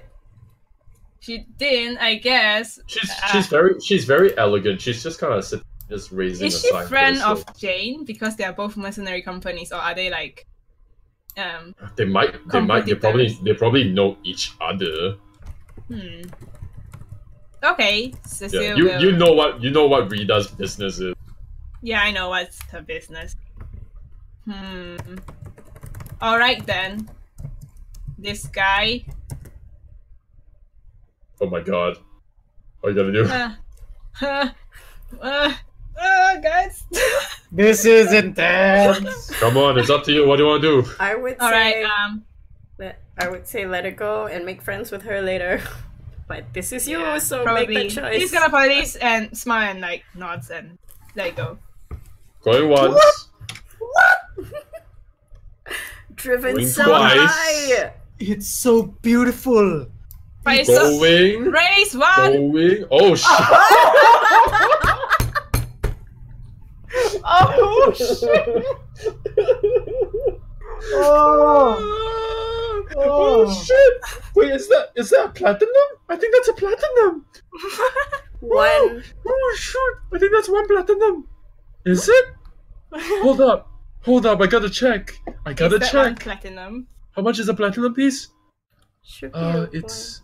1,000. Oh wait, no, a platinum piece is like 10 gold, so it doesn't matter. But yeah, it's a. No, it doesn't matter. It's actually this is way more than a platinum actually.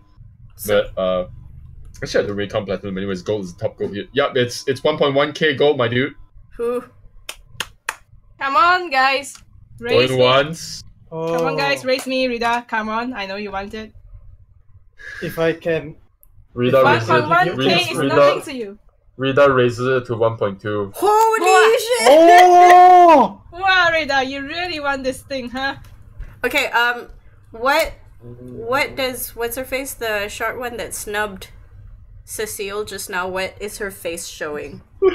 Yeah, what's everyone's expression? They're all just like some of them are on the edge of their seats, especially Leda is just kind of just like going there like on the edge of his seat with his hands on his seat going like, oh, ooh. No, he's not really making noises, but he's looking at the both of you going like, whoa. It's like, yo. Yeah. Can I exchange glance with Rita? Oh, Rita's not even looking. Rita's just looking forward. He's just like looking at the thing, right? Yeah, she's just holding the plaque, just very, very elegantly. You know, guys, I might have to let this go. Rita is a male, I think. No, Rita. Yeah, Rita, I think is male because you told me. Ring. Oh wait, hurry. Tactician of the Crystal Swords. Yeah, hold on, I need to see whether I said she or he. This might actually be a Personal he. friend of Lady Mila. Let me see. Let me see my messages to you.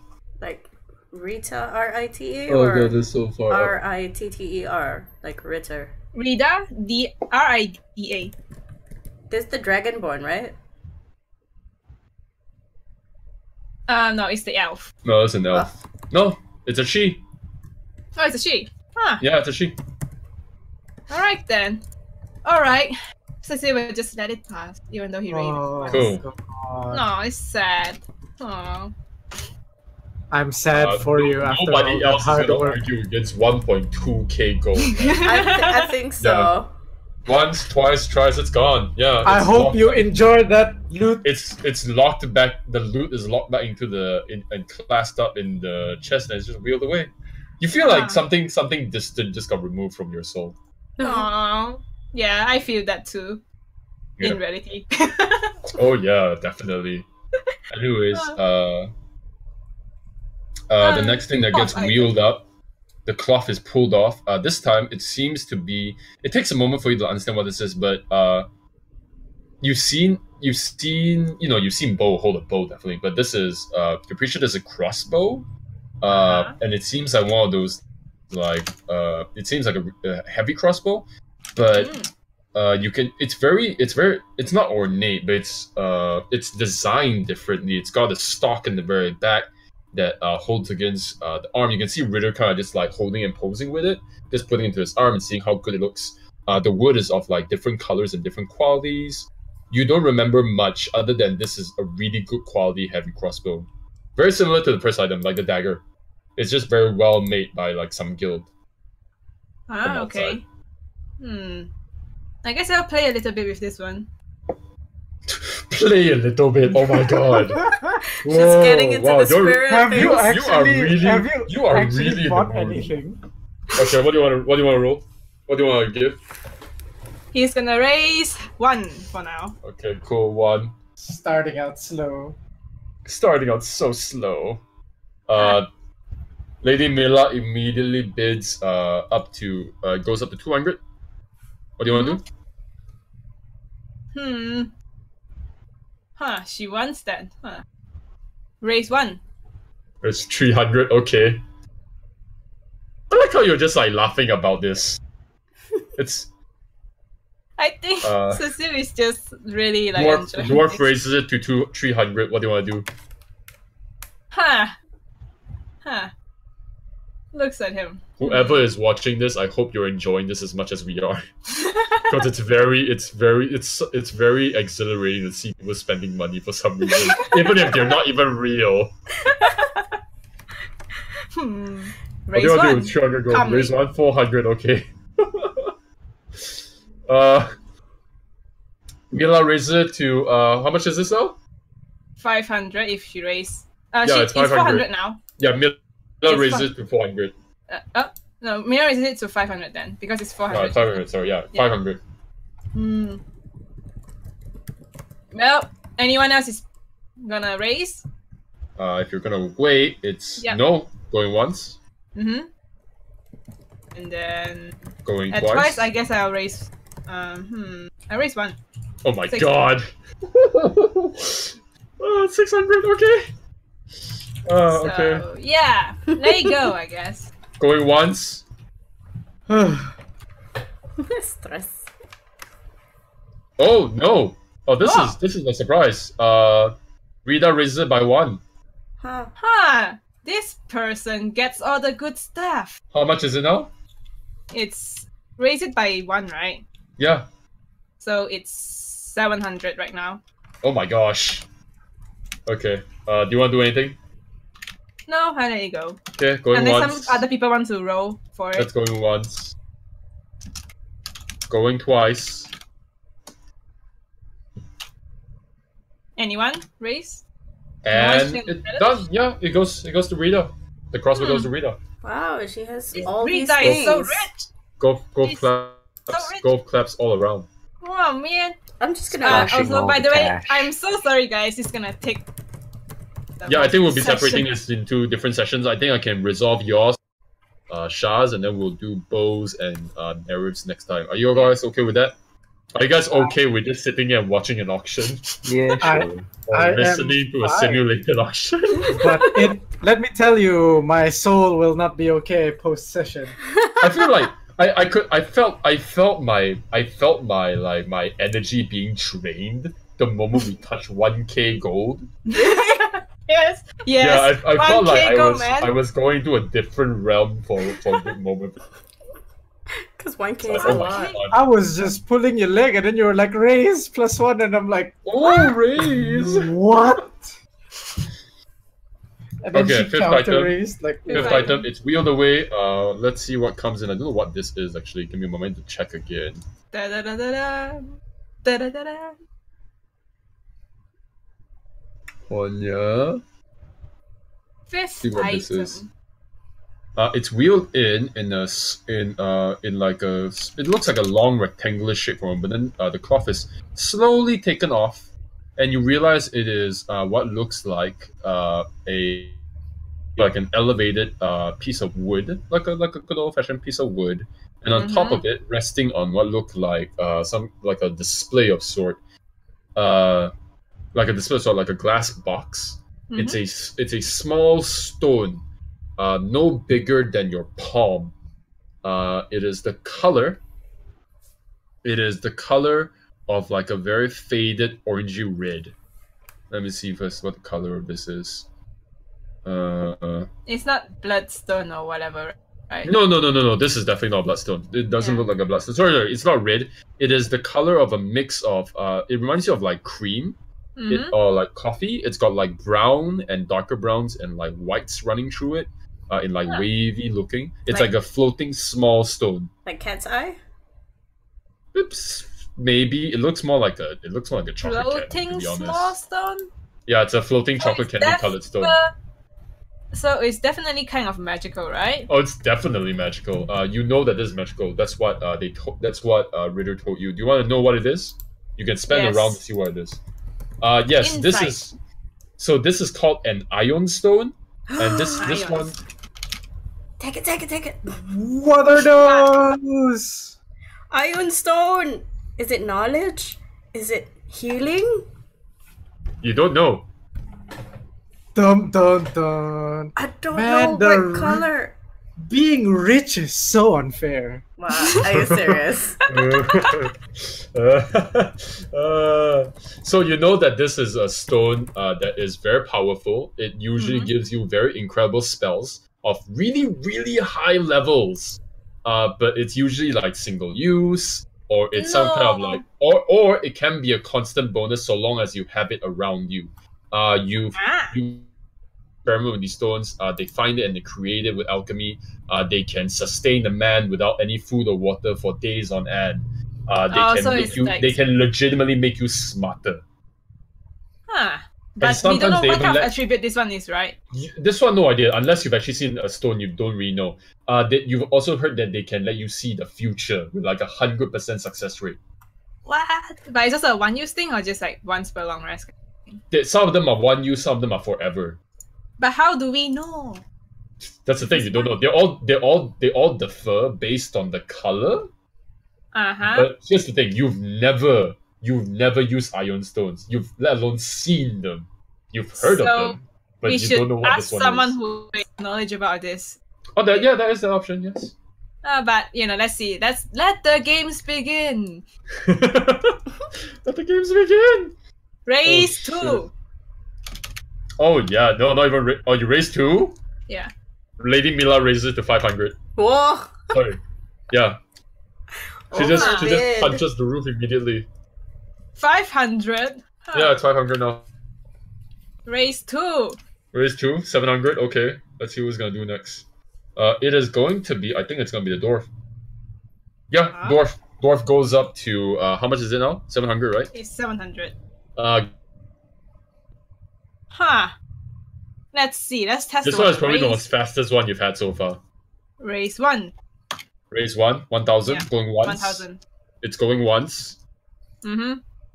It's no, it's not going twice. Rita immediately punches it. It's up. Come how on, much is it Rita! now? Holy shit, How much Rita's is it a now? bitch! How much is it This now? bitch. It's How much is it? 1,001. 1,100. 1,001. That's 1,001. Oh god. Rita, can you stop, Rita? Oh She's my very She god. rich. wants the stone, my dude. She has She endless wants the pockets, I stone. tell you. She has endless pockets. She also She lives wants the forever. So Raise 1. Raise 1. 1 Holy point. What? How much is it? 1.2 1.2 now? Cool. Oh my Going god. once? You might actually get this, I think. Let me see. Yeah, okay, going once. Sorry. Come on, Rita. Going twice. Come on, Oh my Rita. god. Oh my god. Oh no! Oh shit! What? Isol, right next to you, raises it by 1. It's 1.3. holy Isol, shit. you Slap him! betrayed me. Slap him! She gives you this face of like the smile, just like a very small smile. And Cecil smiles back. Raise 1. Whoa! Eat shit! How much is it now? 1.1. How much is it now? 1.4. 1.7. How? How do The people power have this much plays. money? Once, twice, What is twice. It's sold to you. You got it. Oh! You have an iron stone. That's amazing. Look at her Oh. face. I want to Look cry. at that Just face. look at her face. Just look at it for a good minute. She's smiling at you still. She's still smiling at you. But she kind of just like, oh, can't say anything, man. Oh my god. Yes. Oh my god. But I want to know the face of the one that dissed her. Yeah. I will. Cecil? Isil. Where's Essel's face? Yeah, Isel just looks at you for a moment. You can. She looks at you. She has a smile. She looks back forward. You Alright. for a brief moment, you saw her brow move like a tiny, minuscule, like mini inch, up and down. Worth In it. what way? Like, Worth it. She's definitely shaken a little bit. You've definitely surprised her. Oh god. she never expects Cecil to have so much money. Yeah. Good god, what is this life? What item? We're on the 5th, right, I think? The 6th one. Yeah, now we're on the 6th. No, now we're on the Yeah. 6th. So, God. Cecil got Iron Stone. Did not expect that, but okay, it is happening. These NPCs are so rich. I know. Are you sure you balanced them, Ben? I did.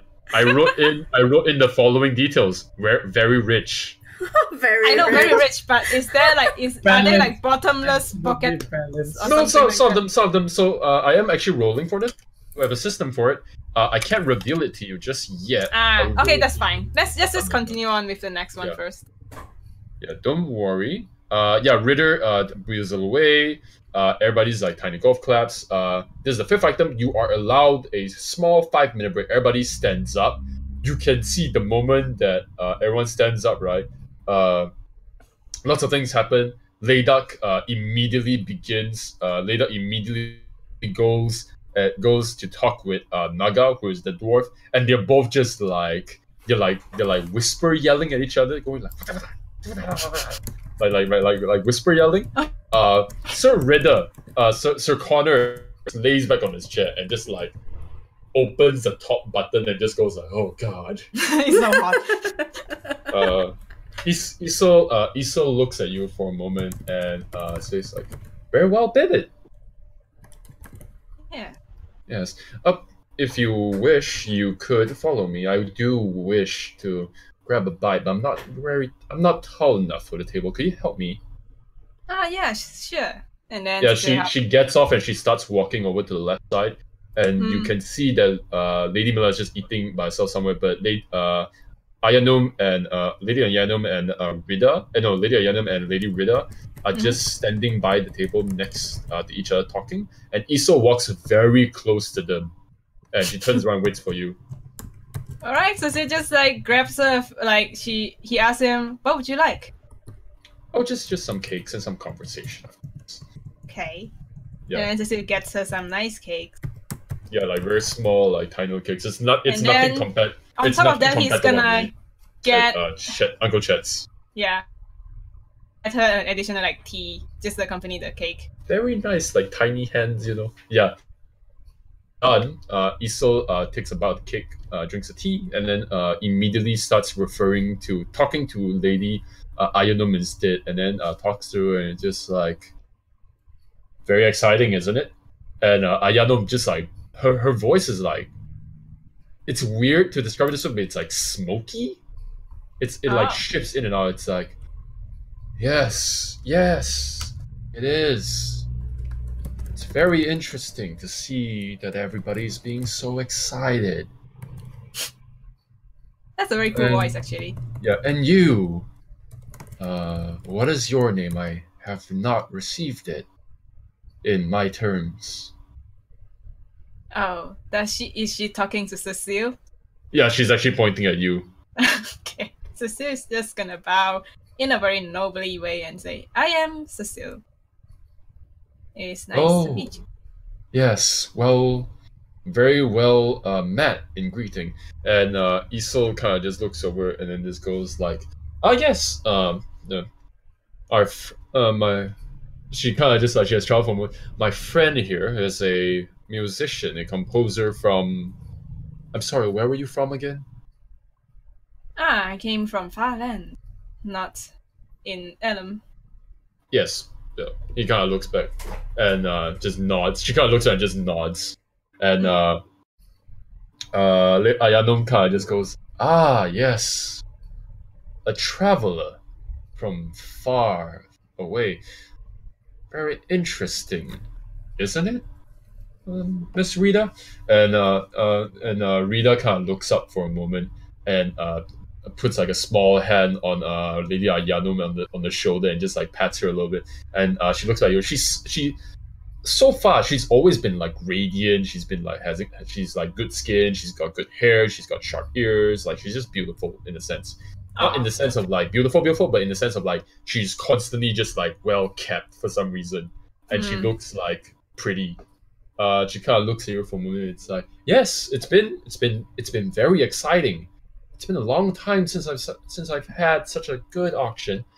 It's been a long time since I bid so much. And she looks at you for a moment. She just does this like closed eye smile. Cecil smiles back. I'm glad to make this a fun auction, and I hope that everyone's having a good time as well. The two of them kind of just look at you and look at you. And Rita kind of just goes like, of course. Excuse me if I'm too forward, but are you perhaps sponsored? That is a good question. A mystery indeed. Because we've not known anyone. We all know each other here, of course. Sir Connor and Sir Ladok, we're all friends here in a sense. We've never seen you in the city. Are you perhaps from which country are you from? I come from this land called Neverland. Oh, yes. From the families. And Ayanum just kind of speaks on it's like, they do have a particular look to them.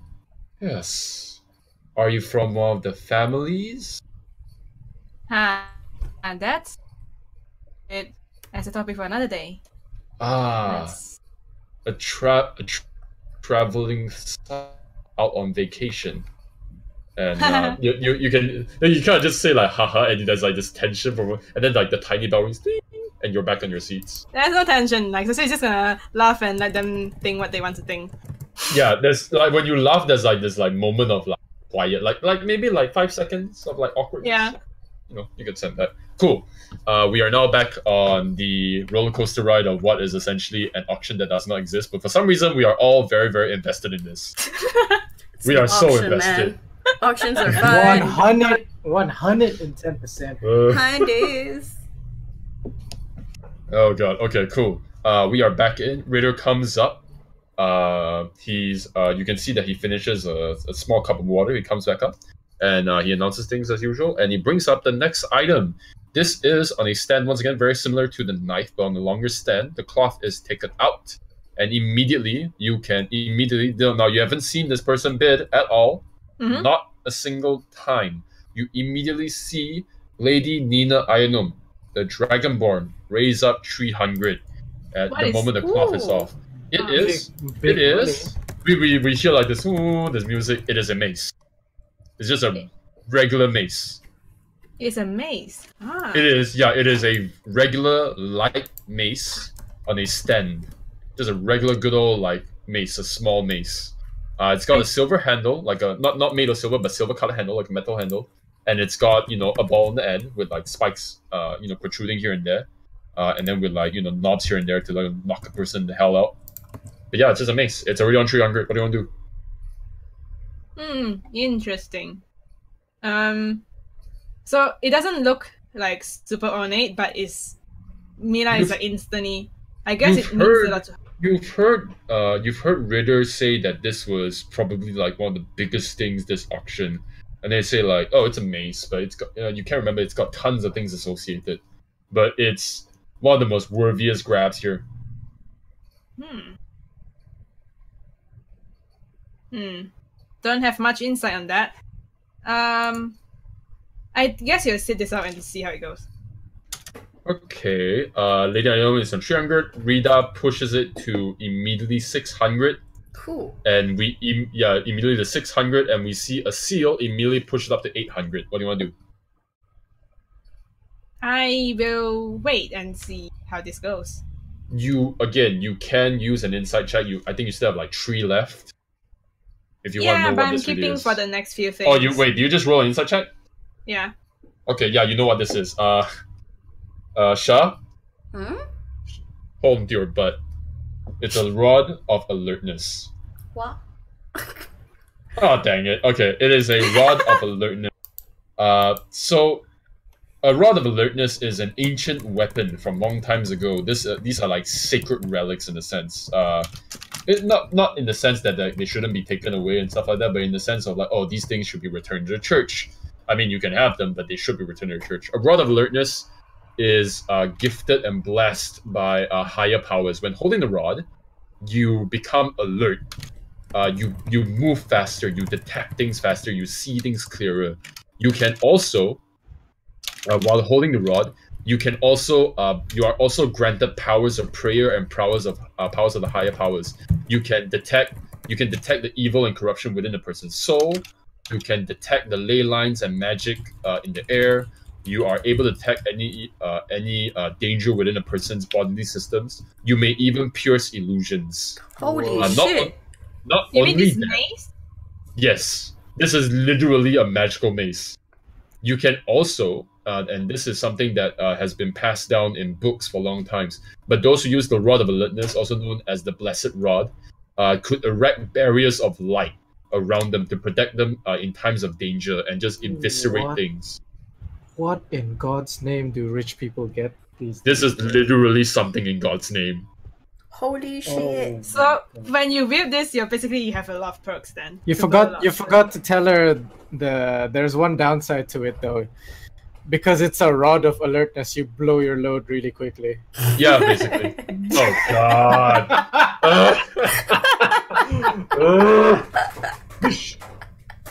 I'm gonna give you one more level of exhaustion, I tell you. Oh god. I didn't catch that. What's the downside again? No, it's okay. There's none. Ah. I didn't catch it, but it's alright. Can somebody tell me who Anyway. the last person who bid it? It was. I think Cecil bid it up to what, 800? Yeah, it's Yeah, I think it's 800. Esso. The last one is Esso. Rita bids it up to 1.1. Yeah, no. Oh. We're gonna have to make friends, guys. I There's don't. so much shit. I know what to do for my downtime action now. Steal. You Court don't know a this rich person, woman. guys. You don't know this person. You need a bath, Bo. I know I am. It's a very powerful relic, but at my current situation, Rita raised it. Oh god. It's at 1.1. What do you want to do? I'm gonna let them fight it out. Cool. Let's see how hard they fight it out, actually. Yeah. Let's see how hard they fight out. Iso raises it to 1.4. What? Sir Cobb surprisingly comes and raises it to 1.7. and What? 20 gold. And 20 gold. Yeah. Oh wait, sorry, I wrote something wrong. It's gonna hit There we go. 2K. Rita raises it to 2k. Fuck. Sorry, 2k20. 2k20. Oh, these guys Okay. are like crazy. This is actually probably one of the biggest things here. Sir Cobb does not want to give up. It is now at 2.52. Wow. Wow. Going once. Going twice. Who It's is gonna going raise twice. It's going twice. Is anybody Yeah. bidding? Do you want to do anything first? it? Well, Look You know, around Cecil. you. Look yeah, I'm just around gonna you. look around and Just see beat the expressions. Yeah, you immediately see. You can immediately see that this Lady Ionome slowly like just holding the fingers around one of the plex and like slowly raising it. Oh. She's just like twiddling it between her thumbs and index finger. She's like, you can tell she's itching the bid. Is she Let's gonna see if overbid? she's gonna bid. Yeah. Is it What do you want gonna to do? Is it gonna drive it to 2, 3? I'll watch this thing go. Oh, See God. how far it goes. It is now 2.82. What the? God This is- damn. I tell you, man, these This- rich people. Hurts my soul. I vomited blood on my table. Wait, Uh, wait. Where are the rest of us while this is happening? No, you're just in your Uncle Chet's place, still eating. Okay. Yeah. You're kind of just like, I wonder where they went. Nom nom. Nom nom nom nom. Nom nom nom nom. Here's some cakes for you. Some cakes for you. And in the meantime, meanwhile, 2.8, 2820 go. Can you just tell me what does it look like now? What's it look like? What do you look like at the moment? I just look like very amused. I'm like, huh. Okay. I guess this maze is just very important. I mean, I know it's important, but like, these people can go, like, spend so much for it. It's like This is literally a weapon that proves that like higher powers exist. Just say. Yeah. I going mean, one. he knows his own, base. So yeah. Going twice. And Cobb gets it. Huh. Huh. Wait, Cobb? Sir Cobb. Wait, no, who got it just now? I'm sorry. Who was the last person? It who got was Lady Ionum. Yeah, Ainum, know. Ainum gets it. Ainum yeah, gets I it. would be surprised if she didn't get it. Like, what the heck? I'm just gonna write a note that says she has the mace. The Yeah, she rod. has But you It's don't know It's the this. rod. in rod game. of alertness. Yeah, I don't So know. to but I'm normal just gonna people, write it looks like a maze, but actually it's a rod of alertness. Yeah. Oh god. I mean, it You- actually suits a character. I You guess. that's sense you sense like this. You sense a sudden wave of relief push out from your body, and you realize that the moment that you've been holding your breath for like the last 15 seconds. I need a It rod was of really healing after exhilarating. this session. Everyone golf claps a little bit harder this time. Yeah, it's like, oh, Well done. well done, well done, Well done, Sweet well done. loves to well wait. done. Good lads. 7th item. Let me see what's gonna come up here. Give me a moment. Oh dear God. Oh my God. I actually feel like I feel like I'm messing with stuff I shouldn't be messing with for some reason. Are we on the 7th thing already? Yeah, this is 7th. Okay. I have 2 more insight I can use. Yeah. Okay. Let me just look at what the next thing is gonna be. You actually got this plan, or is it randomly generated? I randomly generated a list and I do have it planned out, but I need to remind myself what some of this stuff is.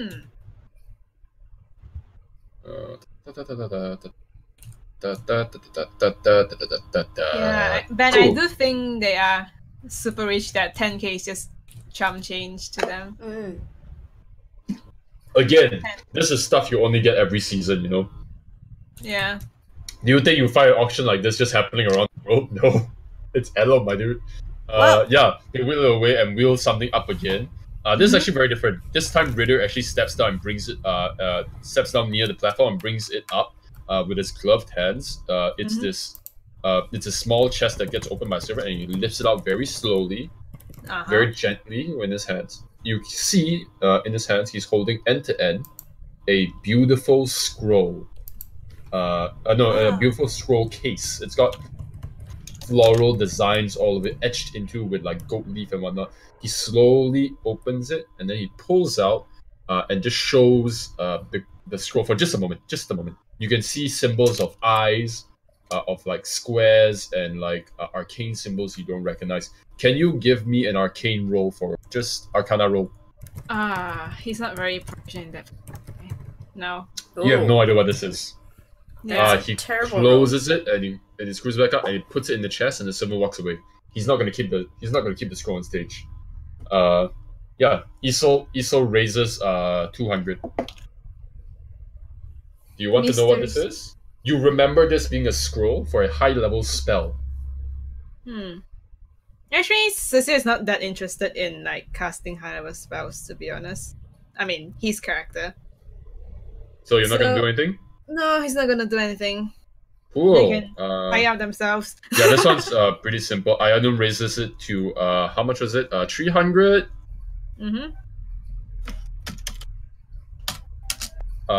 Rita raises it to 400. Yep. What's that? Yeah, Lady Estrith, who hasn't been bidding a lot at all, raises it to, I think this is what, 400? Oh, she actually does. Oh, interesting. She finally rolled. Yeah. And then Cecil is gonna raise it up to 700. Whoa, it keeps going up. Going once.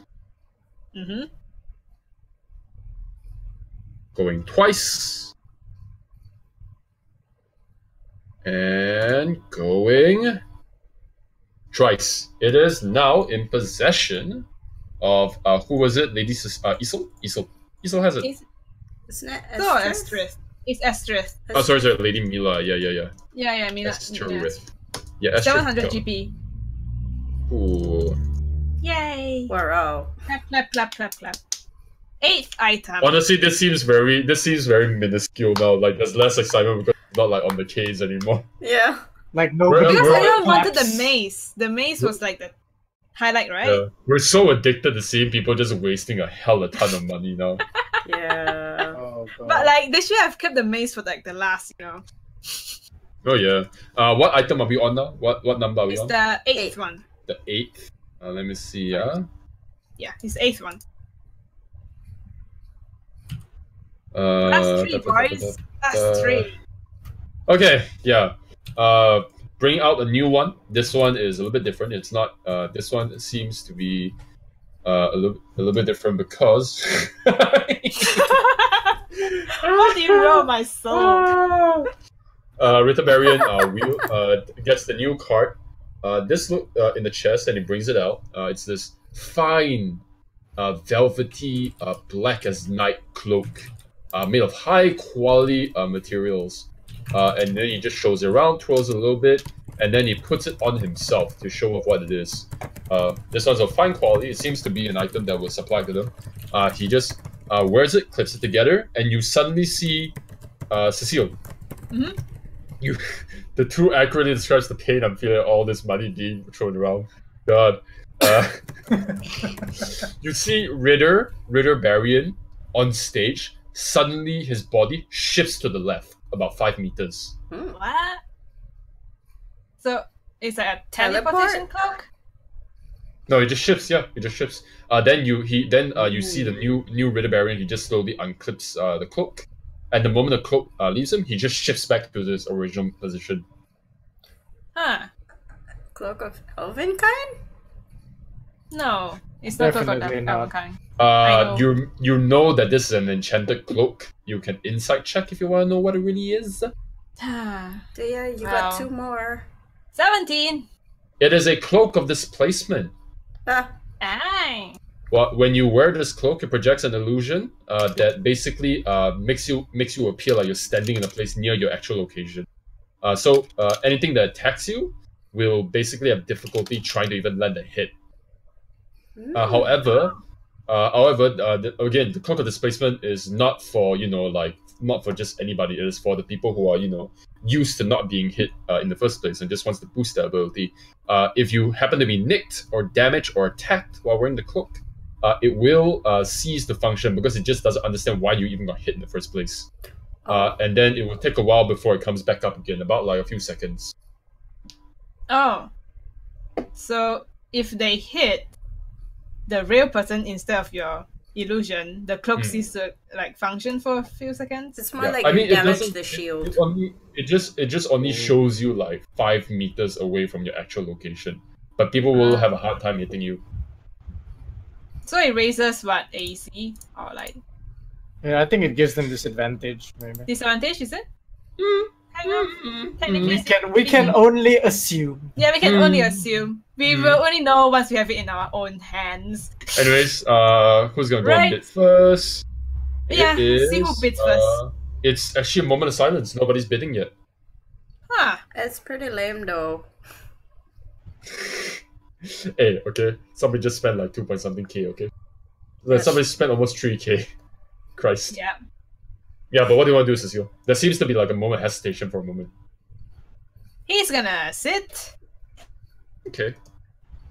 I mean, why not? If it's $200, like 100 doesn't. If nobody's Right, bidding, you raise 100. Iso puts it up to 200. ah, damn it!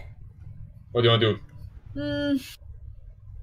Cecil, right? Right then. 1 and then give up.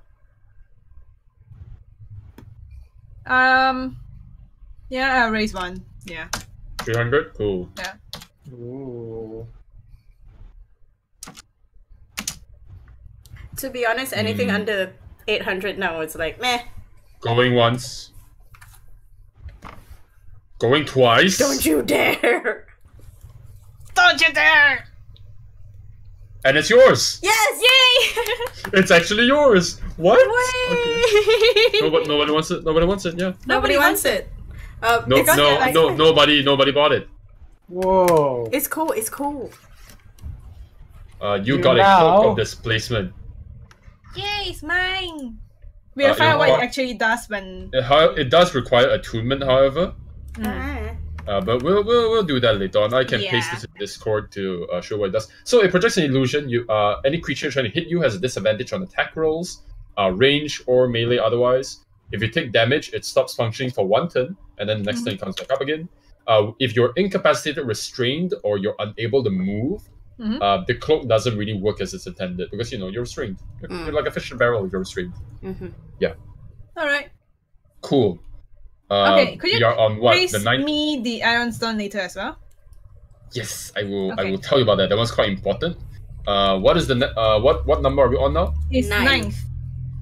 We are getting close to the Okay. end, guys. Oh, what stuff is gonna come up? I feel it's not that I'm tired from time. I'm tired from like all the excitement. Holy shit! Oh God. It's a good thing. It's a good thing. This is so fun. It's so Yeah. fun. It's very fun. Because you're looking at imaginary psychology as well. You're like, I guess. Oh my gosh! All this Tell money. Tell that to And also my all these magical items, aching heart. right? Ritter goes down and brings up another card. This one seems to be a small pile. It's like something that's like quite wide and like in a pile. He before he even grabs the cloth, he says something, and the pile the cloth starts moving upwards as if in like a snake shape, and he pulls off the cloth, and you can see that it is like this long length of rope, like 30 feet long, and you can see that the rope is raising its head as if it's like mimicking a snake. Wait, I think I've And seen this. Ritter holds out his hand and says something else, and the rope suddenly darts out and just curls around his head and like wraps I it know, up. what is this? What? Yeah. This the rope of grapple or something He like kind of just holds his palm out, shows everybody, says another word. The rope flings back out back into like a snake form, and then it just like slowly withers down, and just drops back in the palm. rope of entanglement or something like that. Oh, I thought You're he was actually gonna entirely correct. You might. Spider-Man. Wait. We can actually say that Cecil knows this because of his past experiences. Hmm. But yes, it is a rope of entanglement. What do you want to do? It's also a magical item, right? So we have to attune to it as well. Or is it a not attunement thing? If you use an insight, I'll tell you. You have like how many left? You I have only like have one one left, left. right? I mean, No. yeah, I mean it's one. I'm gonna save it for the last one. Okay, what do you want to do then? I'm gonna sit this out. Cool. I'm gonna see who bids. Sir Layduck bids for 100 Because I still gold. want to save some money for that vase that Rita You wants. still have money after all that? Shush. Silence you. Estrif raises up to 400. Well, people really want this rope. Who wants it so bad? Cecil raises up to 800. Oh wait, hold on. I said 400 just now, right? So that's gonna be 600. Sorry. Who is this? The dwarf. No. Yeah, the dwarf is up to 700. Huh. It's quite interesting they didn't want the cloak and they want this rope. I mean, I don't know, man. They just want a fancy rope, you know. Cecil raises up to 800. It has more like gimmick. Going once. He still really likes those kind of entanglement things, huh? Tentacle rope. I guess. That just I means that going twice and going twice. Cecil has the rope. For Cecil gets the 800? rope. Yeah, 800. Cecil gets the rope of entanglement. Oh, hey, she can have it. We clap. Clap, Now clap, she clap. can. Can you imagine if I ran you the first version, like the first drafted version of this auction? It would have been like 1,000 gold every single bid. Are you serious? Wow. Yeah, it took me like 5 seconds to realize that wasn't a good idea. Hey, DM, I know they are rich, but like, you don't want to single out Cecil for Cecil, right? You know, it just happens, you know. Yeah. Oh, I know what to do. I know what's the next thing coming up. Okay. Well, it's the thing that Rita said. Yeah, Rita calls for a 5-minute break and says that the event will conclude shortly after they have shown off their item of the event, what everybody is here for. Everybody mummers and they start getting up and eating. What do you want to do? The item of the day. So, this is something that Ritter has told you about. It is the vase. Do you want to roll insight to know what it is really? I know, but like, come on. 20! Oh, yes! Oh, Jesus Christ. Okay. It is... It is called the Vase of the Canals. Canals? Yes. What does it do? It is known that the Vase of the Canals was a vase constructed by a Ellom magician long ago. Okay? It is being let go by the family that descended from this mage. There is a vase that, when filled with water and drank from, allows you to invoke 1 spell per day. You may invoke, of the list of spells that are invoked, it is Fly, Invisibility, Levitate, Protection from Evil and Good, Cure Wounds, Dispel Magic, That's and so many. Protection from Lightning. Okay? So every time you drink it, you get to, use one. That's it. But it only lets you use it once per day, and then you have to wait another day to fill it up with water again. So you get to choose between all these spells to cast for once per day. Yes, if you drink from the vase. The other narrative is saying this is worse than the god rod. Yeah. Yeah. However, Ritter has sort of noted that. I mean, the Vassal Canals is something that's been Ellom for a very, very long time, so it's likely the nobles to get this, including me. We will be So keeping it. It will be a point of pride to have such a vast. So it's just bragging rights. Pretty much, like a display item, you know. Also, if you're a noble, chances are you want to protect yourself from evil and good or whatever before you step out the house. From lightning, stuff like that. Yeah. Yeah, okay. Protection from lightning. Hey, Never hey. know when the noble's gonna get struck by lightning. Hey, they play golf, right? Yeah. More people get hit by lightning at golf. It means ability can fly too, you know? Yeah. Fly is pretty cool. Nothing will ever stop me from getting that one tee shot ever again. Alright. So Cecil's gonna do you think it's a good idea for Cecil to hang out with Ritter? I think it's okay lah. He's just gonna go. Oh no, Ritter cannot talk to anyone. Ritter's just by the platform drinking water. Oh, he's like out at the other side. Yeah. Alright, Yeah, he's on the Cecil's platform. just gonna go drink some water. You could try and antagonize Asu. Why would they like to? Okay. Oh yeah, I think because he's that kind of attitude, right? He's just gonna go to Cecil. Ask her why she's got so many like grappling, whipping equipments. Does she have a dungeon? Yeah. That's what he's gonna do. He's gonna walk up to Cecil like subtly, like drinking water. Okay, yeah, Isol's kind of right there as well, just drinking water, just chilling. What do you want to do? And Cecil gives like a short comment. You have very interesting taste. She kind of looks at you and she gives like this off statement that completely caught you off guard. She just drinks water and she goes like, yes, I do love to experiment. I find that such enchanted tools are hard to come by, especially within the confines of our institute. So it is a part of my interest to capture and get a hold of such artifacts and study them, of course, closely. That is quite. Are you sure it's not anything else?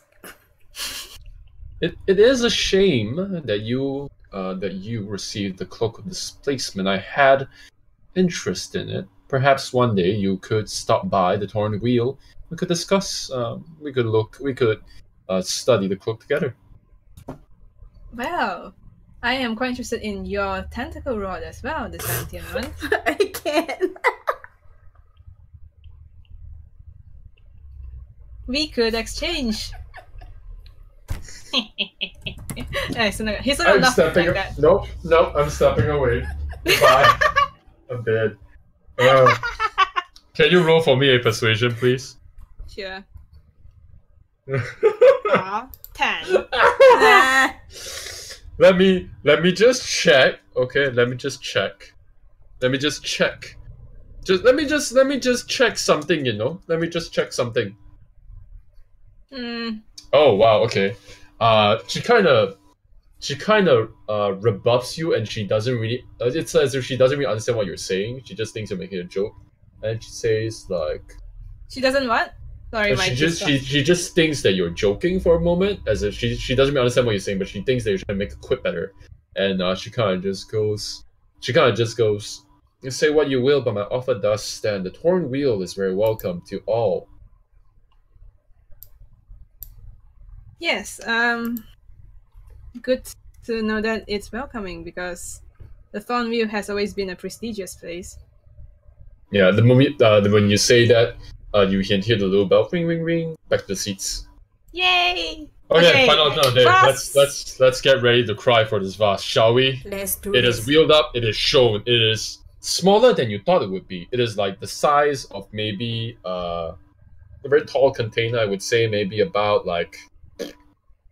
Do I have a measurement tape near me? No. Let's say it's about 30 centimeters tall. 30 centimeters? Oh, it's a foot. Okay. 30 It's a foot. centimeters is about... Very small. Yeah, It's a very small vase. like In the middle. Ritterberry doesn't even say anything. He just shows it. Everybody knows what this is. Immediately,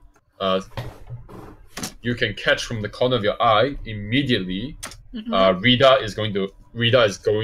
Hold on. Is it Rita? Yeah, Rita is going to try and bid on this. What do you want to do? 300. 300. Yep. Yeah. Okay, you 300, and for the first time, Rita actually looks back at you, and you can see that she has like an actual like a much more smilier smile, and she bids it up to 600. Hmm. What do you want to do? Interesting. Bids 2. Play her Bid two? game. Play her game. 800. Lady Ayanom bids it up to 1,100. Let me check a little bit. Hmm. Wow, it flew. Yeah, it flew really fast. Yeah, man, everyone's going Let 300 me- on this. Consider a little bit. Hmm. 1,000. 1,000 is it? Yes, 1,100. What a nice way to spend a weekday night, don't you think? You know, Yeah. imaginary raise one. auctions where we're freaking Spending. out over the dastardly amount of He money raised being one. spent by rich people. So it's 1,200. 1.2, 1.2, yep. Rita raises it to 1.5. Wow. That's fast. Hmm. You want to do anything, or do you want to just let it go and see what happens? Yeah. Okay. 1.5, right? Say, Lady Ayanom bids up to 1.8. Holy shit. Mm-hmm. What do you want to do? I will see where they go after this as well. This Sir, for this. Sir Connor buttons up has been spending this whole time buttoning up this shirt and trying to wear his suit back up again, and then he decides not to do it and he just folds it up, puts it on his feet.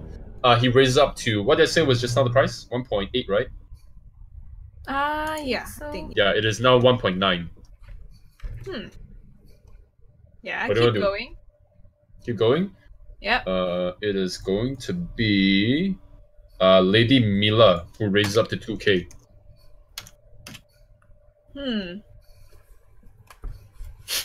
Did your friend want this? Yeah, I know he wants it, but at this point, because he spent it before that as well, he doesn't have enough to get it. That's his main concern. Unless we can sell what we bid for, then pay it later. I'm not sure how does it work, the payment thing. Bidding, you have to pay straight up. You and that before you you're leave. not really. You're basically given about maybe a few days, and they'll take it away. They'll take it out of your account. These are a sign of your paperwork, you know. Okay, I see. Yeah. This is a noble thing. Like whatever flexibility is Is that a being credit offered is card? offered. Yeah, there's tons of flexibility in this because it's understood that you're a noble or a high society person. So money is not a problem. Waiting isn't a problem. They trust you. I see. My predicament now is like there. Not enough. I really want to get for Rita though. Shit. We'll let them fight out, I guess. Sad. Sad sad. face. Okay, Rita. Wait, what was the previous price, please? 1.8. 2K. Hey, no. 2K, yeah. 2K. Yeah. Rita raised it to 2.2. Fuck. What do you want to do?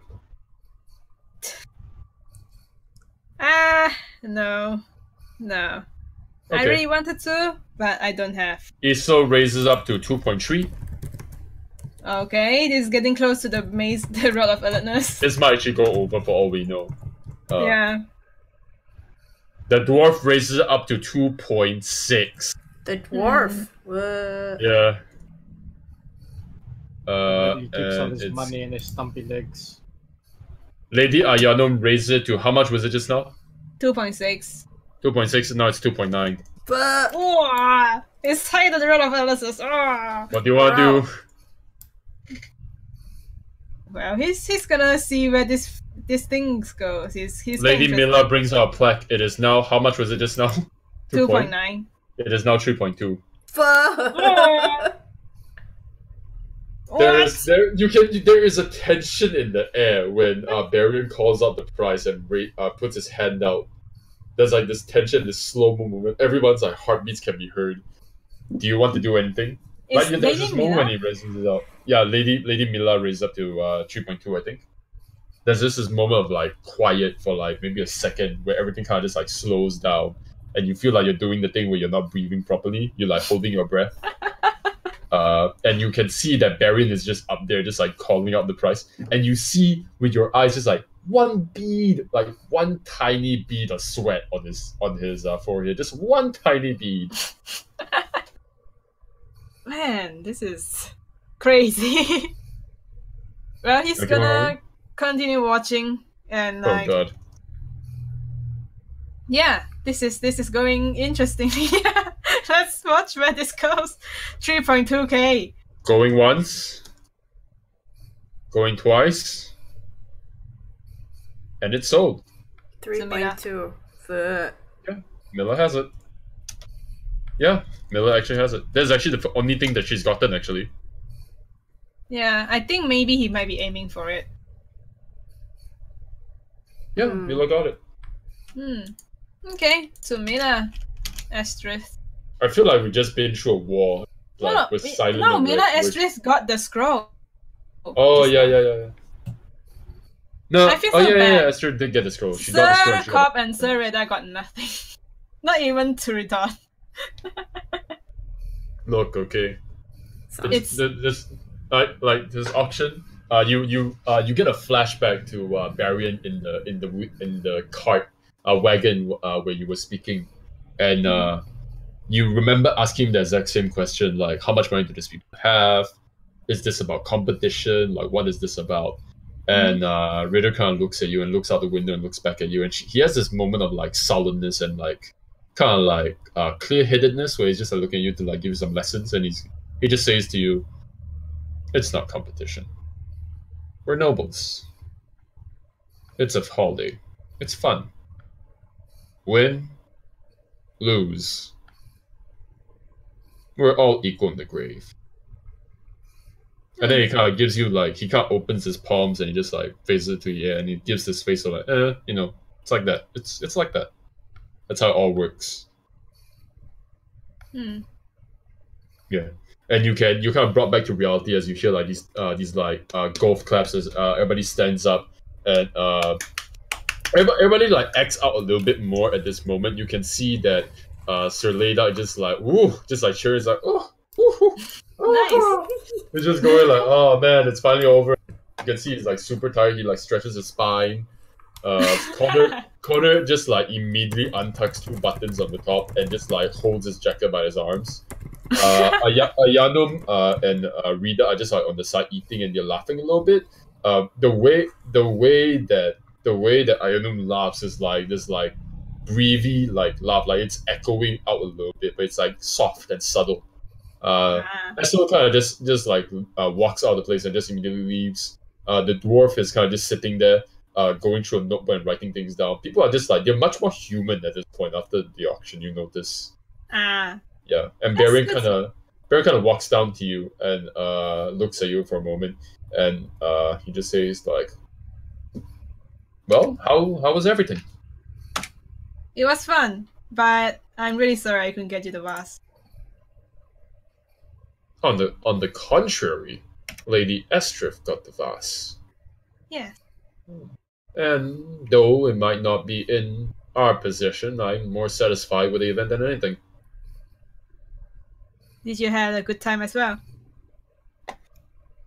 He kind of like puts his eyes up to the air and he does like the slight. He doesn't really show this to anybody else. He's kind of just facing you, so when he sees him, he does like the same expression he did in the cart. You know, it's how it is. Okay. Well, thank you for bringing me here. I had a good time. Oh yes, me too. The same with me. I enjoyed myself bringing you here as a companion, and I enjoy that you enjoyed. I enjoy. Now keys. I'm happy that you enjoyed it. Yeah. No. I'm happy with your satisfaction. There it is. Good job, man. You can say words. Yay, words! 4 years in university definitely served me well. Cecil gives him a pat at the shoulder and is like, let's go, I have something for you. Oh yeah, you. I guess you guys just walk out of the maze, Yeah. and that's it. Cool. Uh, He Oh my gives him the very nice pastry.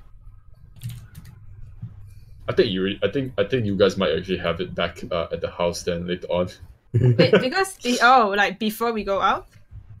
Yeah, something like that. You know, you guys take like a bite, you guys get out, stuff like that.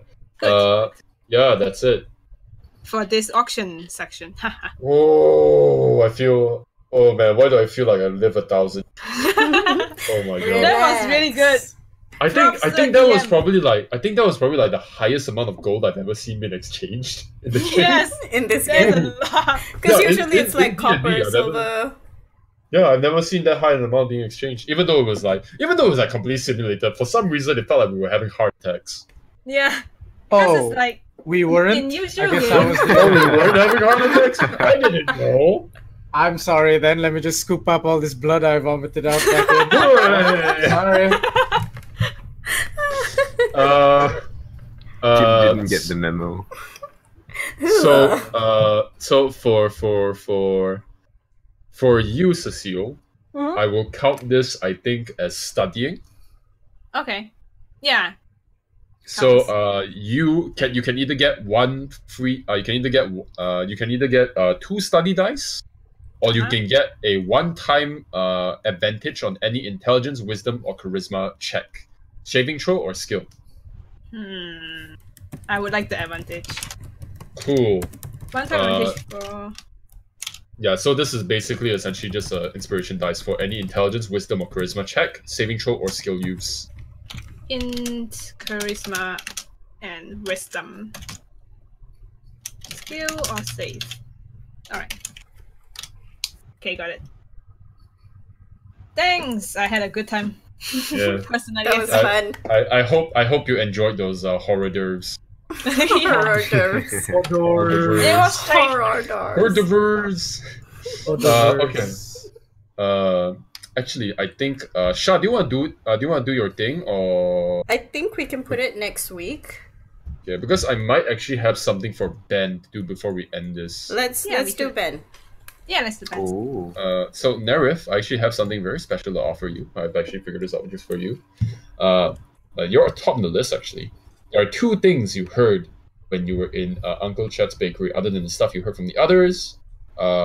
This is something that catches your ear immediately. Somebody just says, "I hear there's a fortune teller coming in the artist quarters. I hear they can actually tell the future." And somebody goes, "Ah, I heard of this name. Are you talking about her?" Yes, her. Yes, her. It's her. She came in from here. She's Arinden, I think. Arinden the Alligator. Oh, is it Elegiac? Yeah, Arinden the Elegiac. It's said that Arinden the what? Arinden the Elegiac. It means weird and kind of like powerful. It's a weird word. Let's just say. It's like a really fancy title though. Relating to okay. or characteristic of an elegy, haunting, and elegiac poems. It's kind of associated with mournful and sorrow, sort of. I hear they call her a banshee or call her people's deaths. Yes, it's they say she can hear and tell the fates of those who will die very soon, or those who will live long enough. I think I might pay her a visit. Do you think she can actually tell your fortune? Who cares? It's fun. Ooh. Yeah.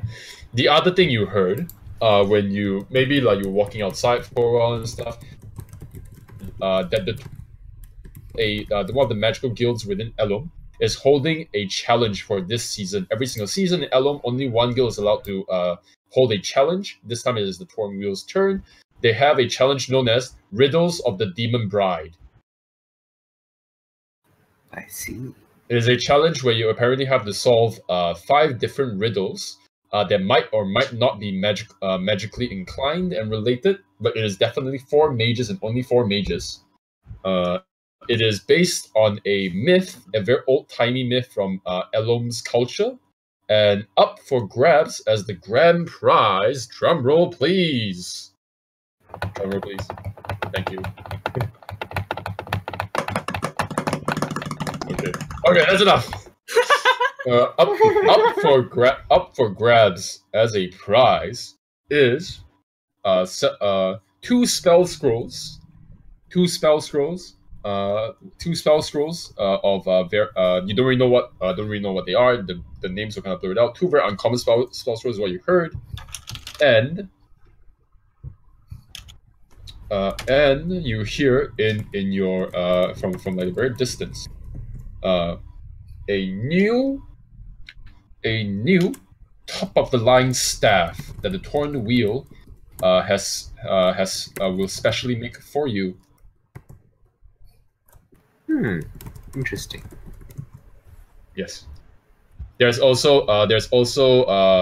really no second place or third place in it. This is more like a first place only thing. Ooh, There's also rough. a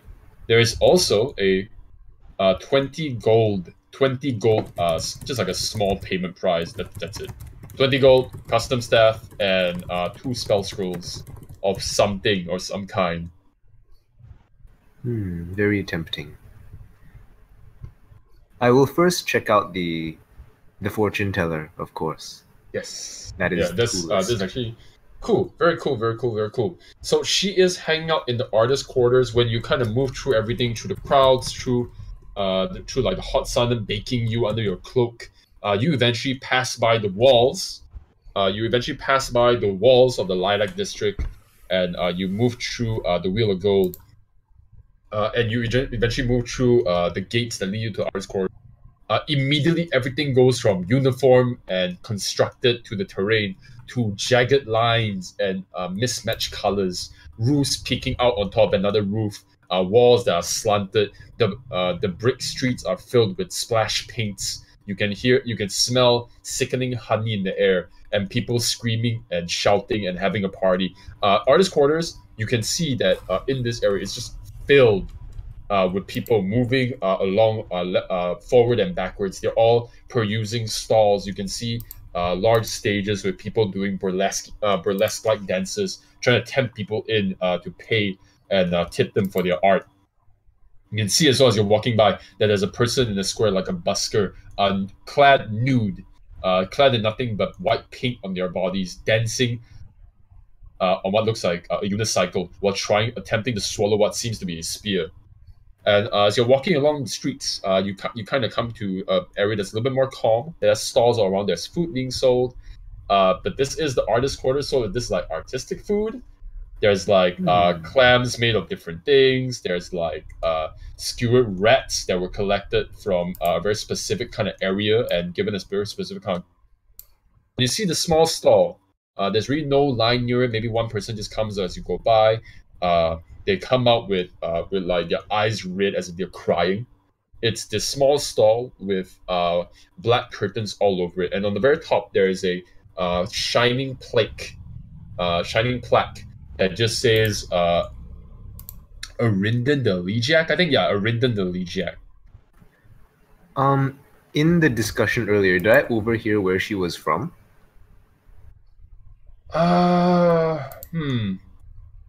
I'll give you a roll. If you make it, you can tell me where she's from.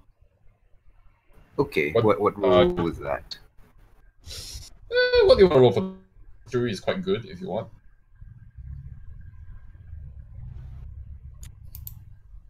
You get to tell me where they come from. Ooh. That's a 21, then you definitely got to tell me. You can create the entire backstory at this point. Yeah, but just tell me where they come from. Okay, I will come up with that at some point and send it to you. You can even say other stuff if you want in terms of backstory. You can add things, but yeah, right. You know where she's from, you know who she is, and you know most of like stuff like this and that. I see. All right, I will approach the fortune teller's shop and look around and comment on how weird art is. You want to go into the shop? Yes. Yeah, you kind of lift the curtains and you go in. There's a small stool and you sit down. Hanging from all corners of the stall and from the very middle, like a chandelier, are little chain links that link to glowing stars and tiny crystals that flow around. In front of you, there is a table separating you from the fortune teller, who is clad in wreathed in cloth of various colors, as if decorated with florals. You can see that her nails are long and painted black, a very specific kind of shade with some kind of. Give me a moment. Sure thing. Knock, knock, knock. Who's there? A moment, but it is only fleeting. Yes, Erevan. Erevan's nonsense. That is not something Bo would say. Hello, hello. Sorry. Yes, hello. Yes, you can see that she's wreathed in beautiful, colorful cloths of various colors. You can see that her nails are long, painted black with some kind of like green sheen to it. The scene feels very familiar to you. It's a very well set up piece of scenery. If you've ever done con tellings, this is a very good way to do it. Or it's just very well invested. Maybe can't really tell. But she immediately speaks to you, and she has a very soft, distinct voice. And she basically just speaks to you and says, "I have seen you come in before." Of course. I look around. And she's really well known, right? Does she come Yes, to Ellom? well, she's well known to the people who know her, who dabble in fortune telling in a sense. Ah, okay. What would Nerif say? I'm sorry. Hello. Hello, hello. Can you hear me? Hold up. I think I'm Hello? having some connection problems. Oh, Can you guys hear me? Yeah. crystal clear. Caristor. Hello. Is he back?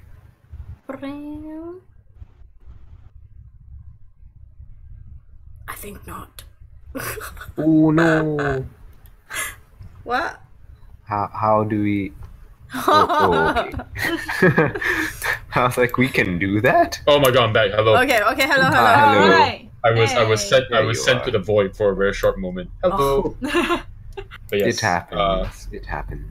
But yeah, she's well known among those who dabble with the occult or who dabbles with fortune telling. If you're into that kind of thing. Yes, and she's well known because she's really good, or because what is she well known for? She's definitely produced results before. I see. Okay. Oh no, now I can't hear you. Hello? I can't hear him either. Oh, okay. Oh. I thought it was just me. She's definitely Okay. producing It's because I'm not results. saying anything. I'm just having it out. Yep. Chet. Cool. Yeah, you can. I think you can hear me once in a while, but my internet is Yes. suddenly becoming really weird. Unify. Yeah, it happens. Come on, from time to Unify. time. Do better. Okay. What do you want to do? What do you want to do? I hear you're one of the more accurate readers of the fate. Tell me, what do you see in my future? Yes, I see in your future traces of. Are you typing as well? Because I can't hear.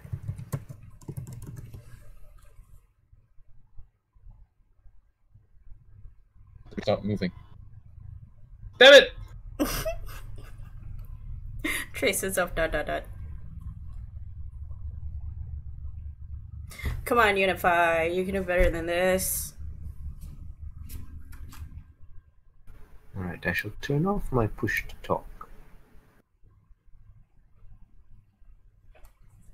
This way I can talk while typing. Winning. 10.